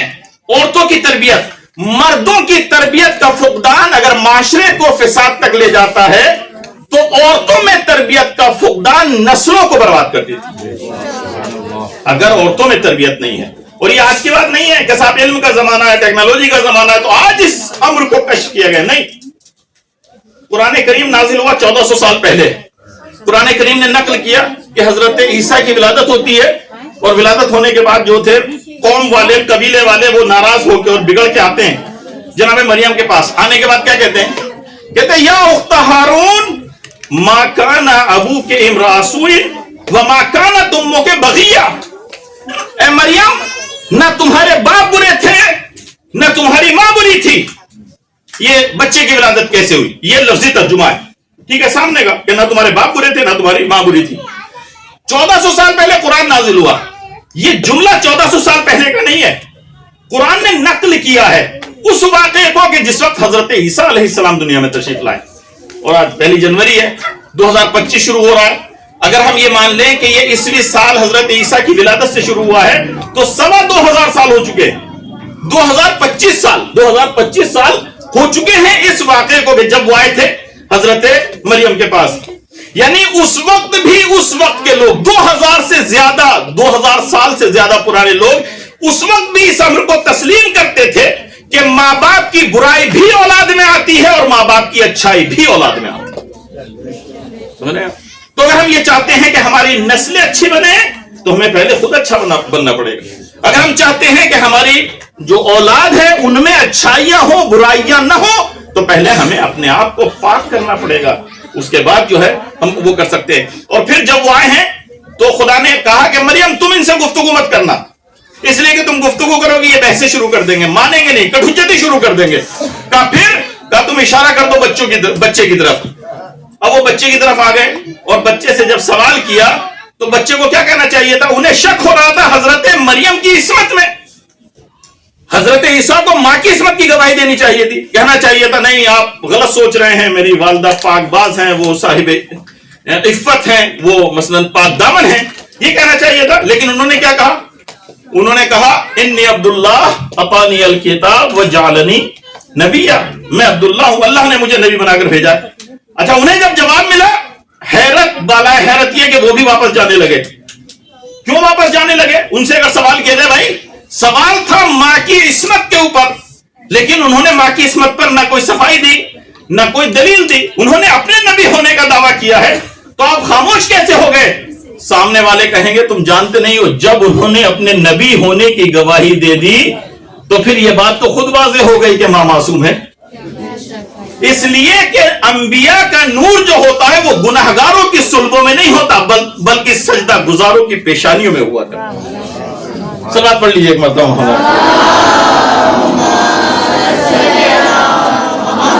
عزیزان محترم، اگر واقعی ہم کچھ کرنا چاہتے ہیں، اور ہمارے مولانا شیخ قمر عباس صاحب نا آپ جی بڑی اچھی گفتگو کی مولانا نے، دیکھیے ایک چیز، ایک امر کیجئے، جناب سیدہ طاہرہ سے منسوب ہے یہ دن، وہ یہ کہ جو قدم اٹھائیں خدا کے لیے اٹھائیں۔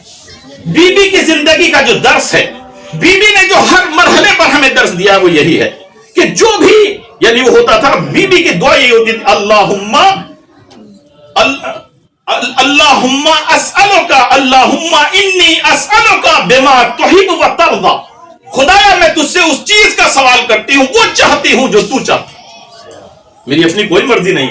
جب شادی کا مرحلہ آیا ہے، پیغمبر آئے ہیں رشتہ لے کر، کہا بیٹی آپ کے لیے یہ رشتہ آیا ہے، رشتے اور بھی بہت تھے، بی بی نے کیا کہا؟ یہ نہیں پوچھا کس قبیلے سے ہے، کس خاندان سے ہے، بینک بیلنس کتنا ہے، پیسہ کیا ہے، جو کیا، کچھ نہیں۔ بی بی نے ایک سوال کیا، ارضی اللہ و رسولہ، کہ بابا جان یہ بتائیے کیا اس رشتے سے، بی بی کو پتا نہیں رشتہ کس کا آیا، کہا یہ بتائیے کیا اس رشتے سے میرا اللہ اور اس کا رسول راضی ہے؟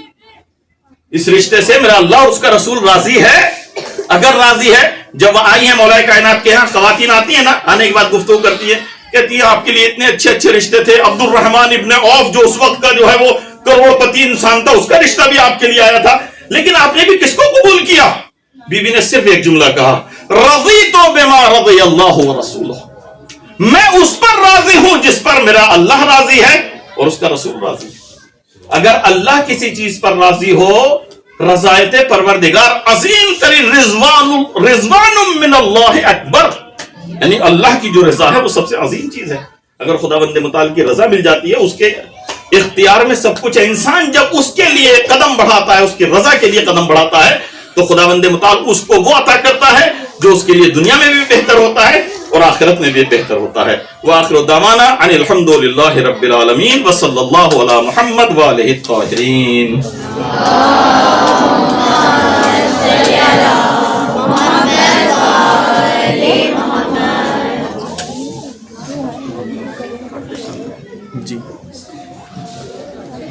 اب آئیے ہمارے پاس چونکہ سوالات آئے ہیں کچھ، ایک سوال فاطمی ثقافت کے اوپر آیا ہوا ہے کہ جس میں جناب فاطمہ زہرا سلام اللہ علیہا کا جو لباس شادی کا تھا وہ سفید تھا، اور جو ہمارے یہاں جوڑا رائج ہے وہ سرخ ہے، تو ایسا کیوں ہے؟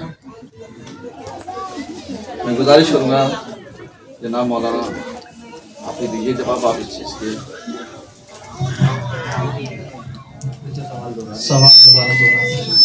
سوال یہی ہے کہ جناب فاطمہ زہرا سلام اللہ علیہا کے لیے جو لباس تھا وہ سفید تھا شادی کا، اور جو ہمارے یہاں رائج ہے وہ سرخ رائج ہے، تو ایسا کیوں ہے؟ احسن، تو آفرین، بہت اچھا سوال ہے ماشاءاللہ۔ سوال ماشاءاللہ بہت اچھا کیا گیا ہے۔ ابھی علماء کرام نے خرافاتیوں پہ نظریں ڈالی ہیں، یہ تو آپ کے اختیار میں ہے، آپ اگر شروع کر دیں تو علماء کو اس میں اعتراض نہیں ہے، لہنگے تو پھر مارکیٹ اور 51 جوڑا 52 جوڑا یہ تو آپ کے ہاتھ میں نا۔ اگر آپ چاہ لیں، جیسے ہم اللہ کی 4 کتابوں کو انکار کرنے کے لیے تیار ہو جاتے ہیں، لیکن ایک کتاب کے آگے ہماری نہیں چلتی. اس کتاب کا نام کیا ہے؟ کتاب اور ہے. اللہ نے کہا کہ نامحرم کے بیچ میں نہ جاؤ، وہاں ہم چلے جاتے ہیں. یہ آپ کے اختیار میں ہے کہ آپ اگر سفید جوڑے میں ایگری ہوں، آپ کے والدین ایگری ہوں، فابیہ سیرت جناب سیدہ زندہ کی جا سکتی ہے، اور زندہ ہے بھی. اور جتنے اسلامی ممالک ہیں الحمدللہ اس میں یہ رسم رہتی ہے. لیکن ہماری صرف سفید جوڑے پہ نظر نہ ہو، ہمارے 52 جوڑے، 102 جوڑے، یا پھر الی آخر یہ جوتا چرائی جو خرافاتی ہیں تو اس پہ بھی آپ کی نگاہ ہونی چاہیے. اور اگر کوئی خواہران ماشاءاللہ سفید جوڑے پکڑے تو اس سے اچھی کیا بات ہے. آپ کو اقدام کرنا پڑے گا، ہم لوگ اس میں زیادہ کچھ نہیں کر سکتے، کیونکہ ابھی کسی عالم دین کا ہی بیان تھا کہ عورت کے آگے مردوں کی نہیں چلتی. بہرحال یہ جواب مولانا فرمان حیدر صاحب نے دیا.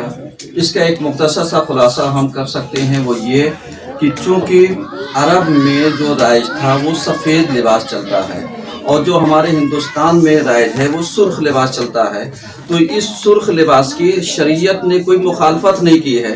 تو جب مخالفت نہیں کی ہے تو اس کے انجام دینے میں بھی کوئی حرج نہیں ہے. صلوات پڑھیے سب مل کر کے.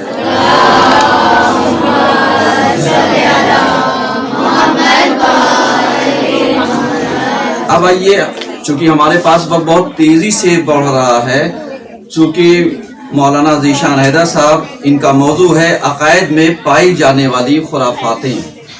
یہ ان کا موضوع ہے. تو جو عقائد میں، چونکہ میں دیکھ رہا ہوں بے چینیاں بچیوں میں بڑھتی جا رہی ہے، اور چونکہ یہ ہمارا جو سلسلہ چلتا ہے اس میں ان خواہران میں سے ایک بچی ہماری اس سال انتقال کر گئی ہے جس کا نام امرین نقوی تھا، جو بہت اچھے بیانات اور جو بہت اچھی باتیں گفتگو سب کرتی تھی. اللہ اس کے درجات کو بلند کرے. اور اسی میں سے یعنی ہمارے درمیان جناب مولانا نہیں، حاجی محفوظ علی صاحب رہتے تھے، اور وہ اس سال اس دنیا میں نہیں ہیں. تو بہرحال ان دونوں کی روح کے خوشنودی کے لیے ایک متاثر حمد اور 3 متاثر اخلاص کی تلاوت فرما کر کے ان لوگوں کو بخش دیجیے گا. اور میں گزارش کروں گا جناب مولانا ذیشان حیدر صاحب سے وہ آئیں اور اپنے موضوع پر ان کا مختصر طور پر بمشکل تمام 10 سے 12 منٹ میں اپنی گفتگو یہ مکمل کریں. ایک صلوات پڑھیے سب مل کر کے.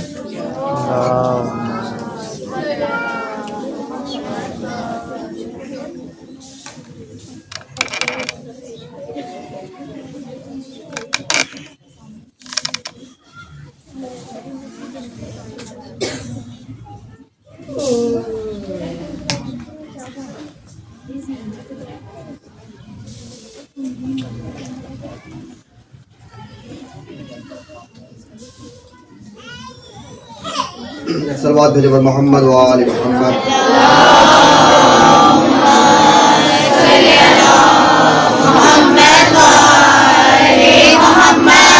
اعوذ باللہ من الشیطان الرجیم. بسم اللہ الرحمن الرحیم.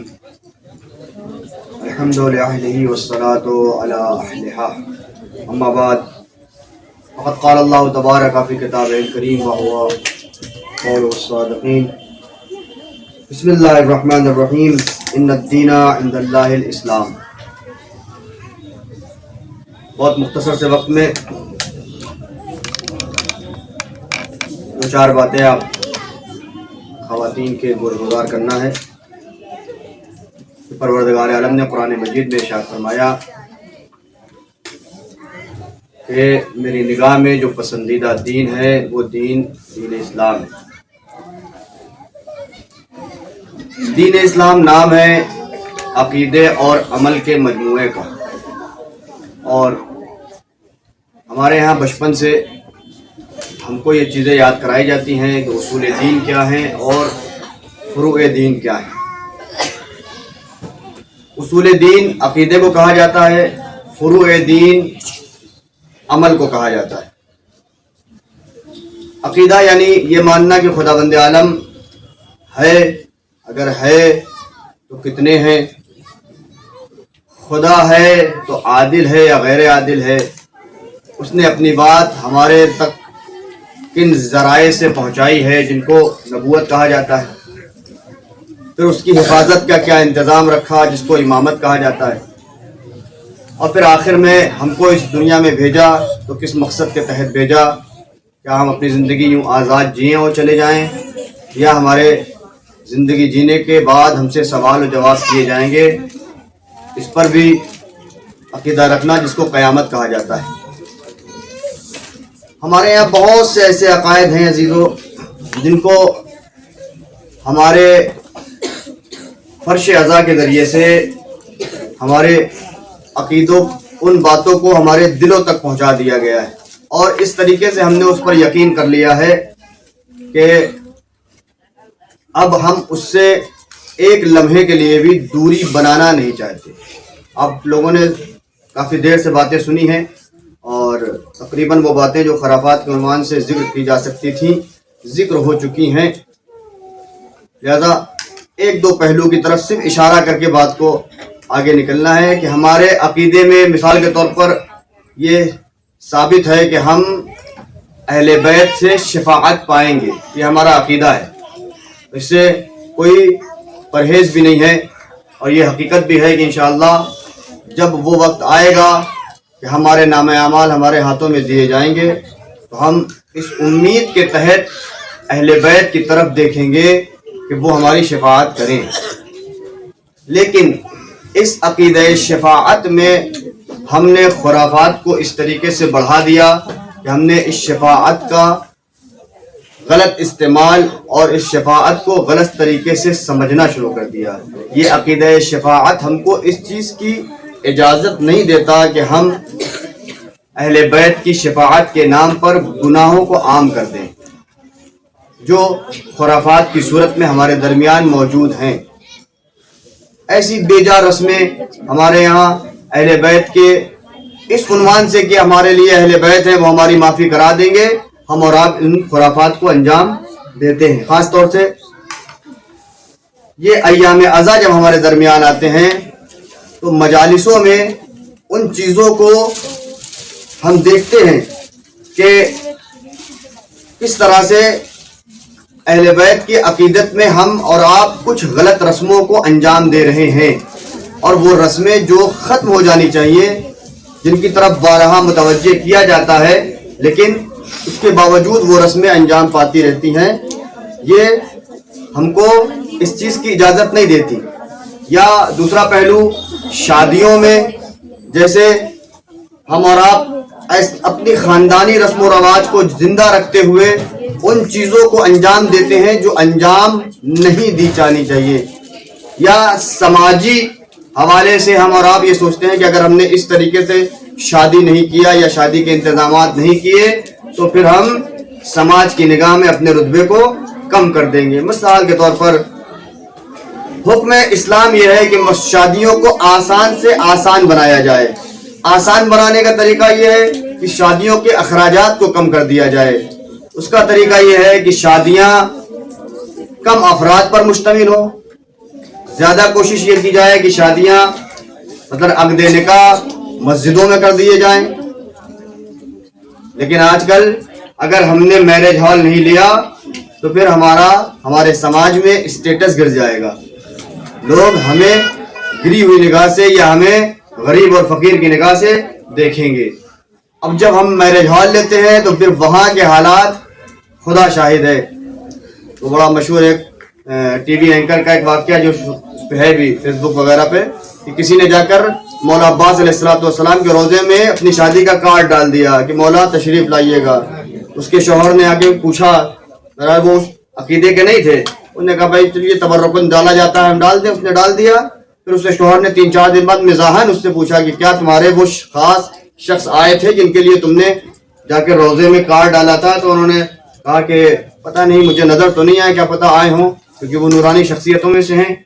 उसने ख्वाब में फिर देखा उस औरत ने जिसने कार्ड डाला था कि मौला उसके ख्वाब में आया और कहते हैं मैं तो आया था लेकिन तुम्हारी शादी इस लायक नहीं थी कि मैं तुम्हारी शादी में उस शरीक हो सकता, मैं दरवाजे से वापस चला गया। हमारी शादियाँ इन्हीं खुराफात के वजह से इस लायक नहीं है कि हम अपनी शादियों में किसी को बुला सकें।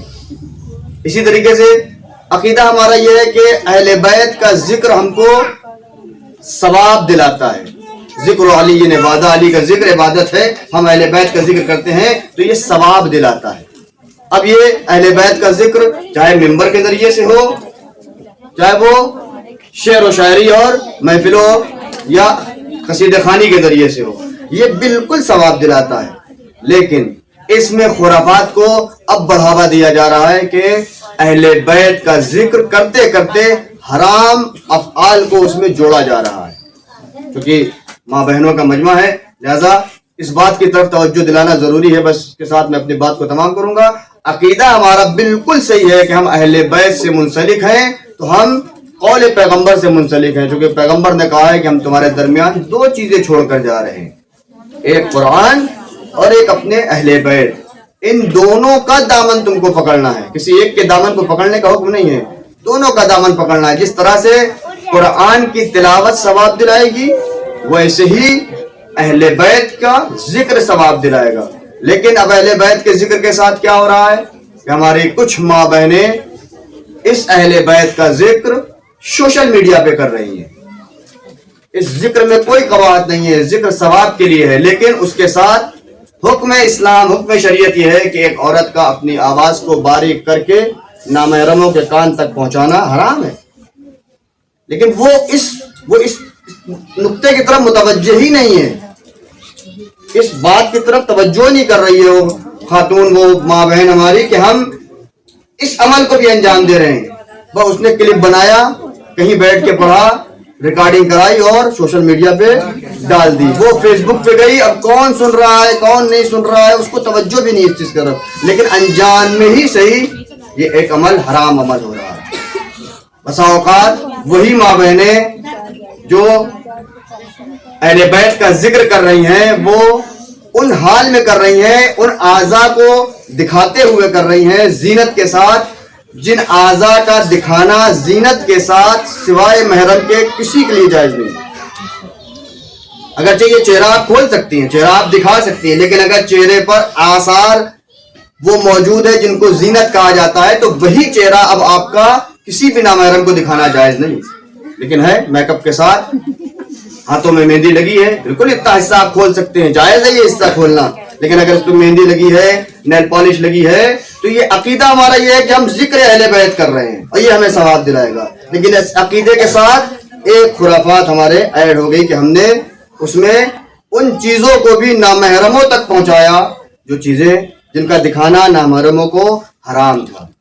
لہذا ان چیزوں پر خاص توجہ کی جائے کہ عقیدے میں ان چیزوں کو نہ ایڈ کیا جائے جن چیزوں کو ہماری طرف منع کیا گیا ہے. ابھی بات ہوئی مثال کے طور پر شادی کی کہ لال جوڑا یا سفید جوڑا، بہرحال مولانا نے تشریح کری اس کی اور قبلہ نے بھی بیان کیا.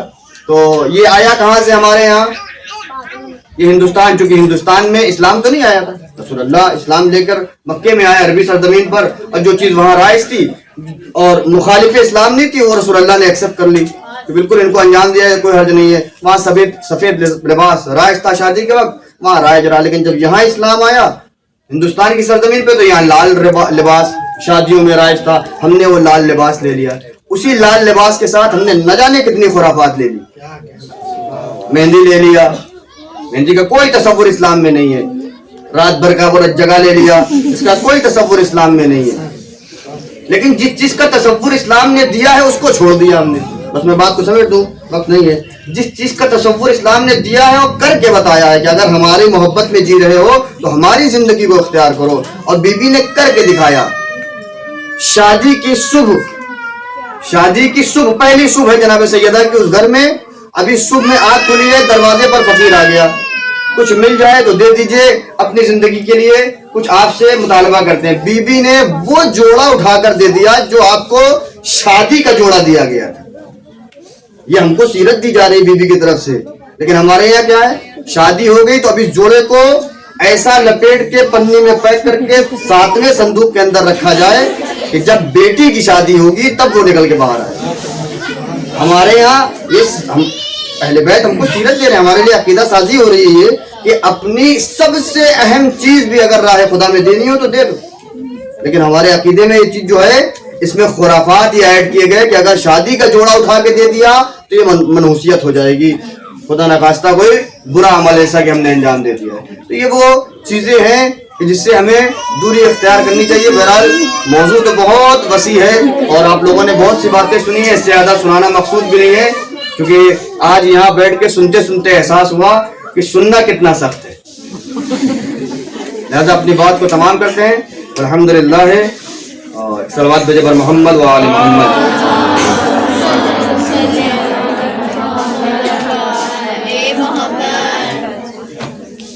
یہ تھے مولانا ذیشان حیدر صاحب قبلہ، جو بہت اچھی باتیں کر رہے تھے اور کچھ عقائد میں پائی جانے والی خرافاتوں پر گفتگو کر رہے تھے. ایک چیز آپ کے ذہن میں آتی ہوگی کہ یہ خرافاتیں پیدا کہاں سے ہوتی ہیں. چونکہ اس طریقے کا سوال، ابھی ایک سوال اور بھی ہمارے پاس آیا ہے، ابھی ہم رجوع کریں گے مولانا کفایت صاحب کی طرف، سوال بھی دہرائیں گے اور جواب بھی حاصل کریں گے. تو سوال یہ ہے کہ یہ چیزیں آتی کہاں سے ہیں. آپ نے دیکھا ہوگا کہ یہ جو اسرائیلیات وہ چیز ہے کہ جس کے لیے یہود اور نصارہ نام دیا جا سکے، اور اس کا مقابلہ اگر دیکھا جائے تو ہمارے 5ویں امام محمد باقر علیہ السلام نے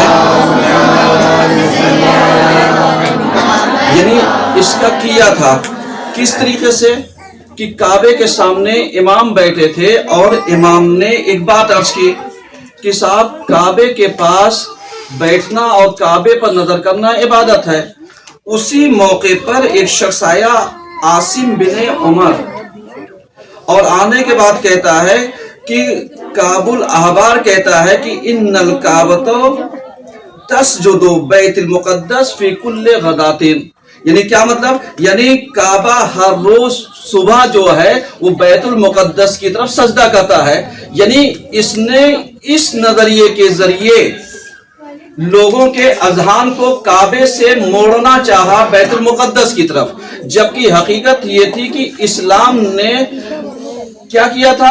کعبے کی طرف سے لوگوں کو موڑا، یعنی بیت المقدس کی طرف سے لوگوں کو موڑا کعبے کی طرف. کس لیے؟ تاکہ یہود اور نصارہ تانا دے رہے تھے کہ ان کے پاس قبلہ نہیں ہے، ان کے پاس کھڑے ہو کر کے یا سمت کر کے رک کر کے عبادت کرنے کی جگہ نہیں ہے. تو اسی وجہ سے وہ کیا گیا. تو اب اس کے بعد یہ جو جاسوس تھے یہ اسی چیز کو لا کر کے شبہات پیدا کرتے تھے، ڈاؤٹ لا کر کے بہت ساری چیزیں پیدا کر دیتے تھے جس کی بنیاد پر لوگ متزلزل ہو جائیں. جیسے معلوم کیا ہمارے ایک خرافات اور کہ اگر آپ نے یہ کاغذ نہیں چھپایا تو آپ کو یہ نقصان ہو جائے گا، آپ نے اگر یہ پرچہ نہیں پڑھا تو یہ نہیں ہوگا، آپ نے اگر یہ کہانی نہیں سنی تو یہ ہو جائے گا، آپ نے وہ منت پوری نہیں کی. میاں منتوں کا تعلق جو اسلام نے جو کانسیپٹ دیا ہے وہ الگ ہے، جو ہمارے ہاں رائج ہے وہ الگ ہے. تو اس طریقے کی خرافاتیں اگر دیکھا جائے تو دین کا نام لے کر کے کیا کرتی ہیں؟ ابھرتی ہیں. تو اب ایسی ہی خرافاتوں سے امام محمد باقر علیہ السلام نے کیا کیا؟ کہتے ہیں کہ تو بھی جھوٹا ہے اور تیرا یہ جو کعب الاحبار ہے یہ بھی جھوٹا ہے. یہ پنک گیا اور پنکنے کے بعد کہتا ہے یقیناً آپ نے سچ کہا، جو بات آپ نے کہی ہے وہ سچی کہی ہے. یعنی اس کا مطلب کیا تھا؟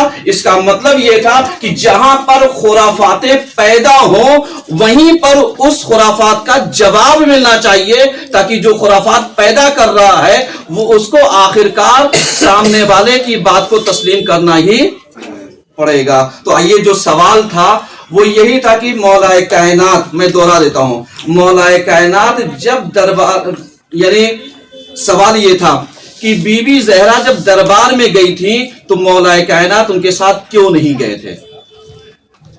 ہم اس سوال کا جواب چاہیں گے جناب مولانا کفایت حسین صاحب سے. بسم اللہ الرحمن الرحیم. دیکھیے سوال جو ہے وہ تو خیر بہت اچھا ہے، لیکن میں عرض کروں گا اس کے جواب میں کہ دو چیزیں ہوتی ہیں، ایک اہم اور ایک مہم. جب دونوں میں ٹکراؤ ہوتا ہے تو اہم چیز کو اختیار کیا جاتا ہے اور مہم چیز جو ہوتی ہے اس کو چھوڑ دیا جاتا ہے، یعنی جس کی اہمیت زیادہ ہے اس کو اختیار کیا جاتا ہے. یہاں پر اسی کے ساتھ سوال یہ بھی ہو سکتا ہے کہ دروازہ کھولنے کے لیے جناب سیدہ کیوں گئی تھی؟ दरवाजे पे जब मौलाए कायनात घर में मौजूद है। और दूसरे ये ईजाद करते हैं, ये शुबहा ईजाद करते हैं कि ऐसा क्यों हुआ। वहां पर जो असल मकसद था आने वालों का, जितने भी वो दुश्मनाने अहले बैत और दुश्मनाने पैगंबर इस्लाम दर वाक़े आए हैं, उनका असल मकसद जो था वो मौलाए कायनात को गोया के कत्ल करना था। वो इस मकसद के तहत आए थे। और बीवी ने जो ये इक़दाम किया, चाहे दरवाजा जाकर खोलना या दरबार तक जाना, ये दिफाए विलायत अली में था। और ये एक ऐसा मुरीद है कि जिसके लिए हमें हर चीज चाहे कुर्बान करनी पड़े, उसके लिए चाहे हमारी नामूस भी हो, लेकिन अगर विलायत अली पर कोई हर्फ आ रहा है तो ये दर्स भी है हमारी ख़हरान के लिए कि फिर वो ये कह के घर में नहीं बैठ सकती, मैं तो एक पर्देदार खातून हूं और पर्दे की हिफाजत वाजिब है। पर्दे की हिफाजत वाजिब है, लेकिन जिस चीज के ऊपर हमला हो रहा है वो सबसे ज्यादा वाजिब है, इसलिए वो अहम है, उसको बचाओ और अपने पर्दे को या दूसरी चीजों को उसके ऊपर कुर्बान करो। बहुत अच्छा। अब इसके बाद एक सवाल और भी हिजाब के ऊपर, क्या हिजाब औरत की आज़ादी को सल्ब करने का नाम है? इस जवाब के लिए हम रुजू करेंगे मौलाना जी कमर साहब। लीजिए। मौलाना कमर साहब को देंगे। सवाल है कि क्या हिजाब औरत की आज़ादी सल्ब करती है? बहुत बेहतर सवाल है, इसका कोई जवाब ही नहीं। यहाँ पर माशाल्लाह इतनी सारी ख्वातीन बैठी हुई हैं और सब हिजाब में आई हैं, क्या किसी इनको यहाँ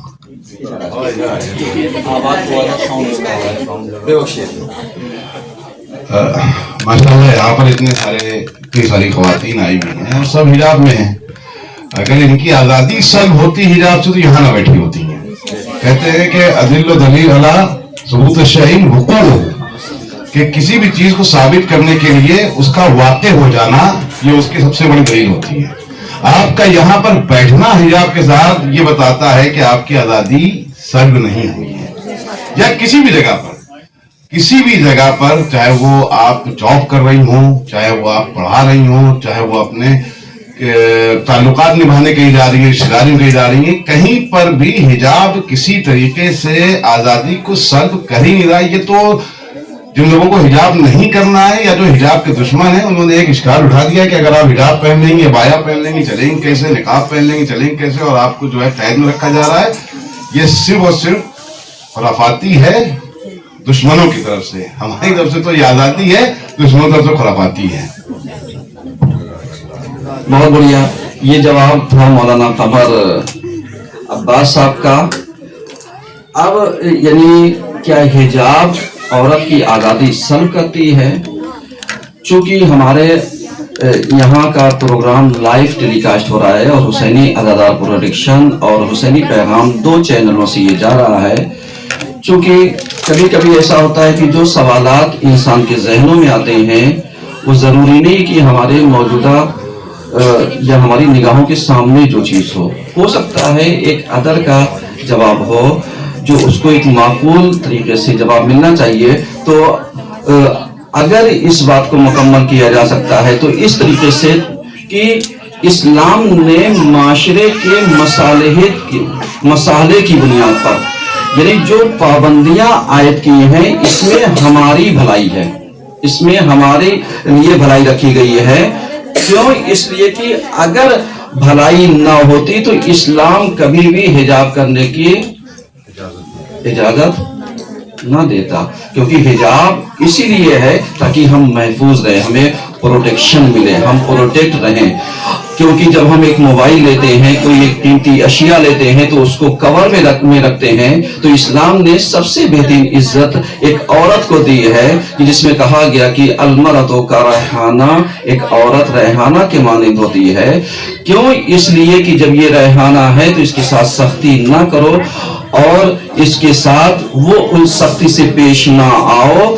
तो जरूरी यह है कि जब ये कीमती चीज है तो इसको कवर में होना चाहिए, क्योंकि जिसकी नजर में जिसका मकाम और जिसकी वैल्यू जितनी ज्यादा होगी वो उतना ही उसकी हिफाजत करता आएगा। तो जो हिजाब के तरफदार हैं वो भी, जो तरफदार नहीं है हो सकता है वो भी हिजाब की तरफ आ जाए। एक सलाम पढ़िए सब मिल करके।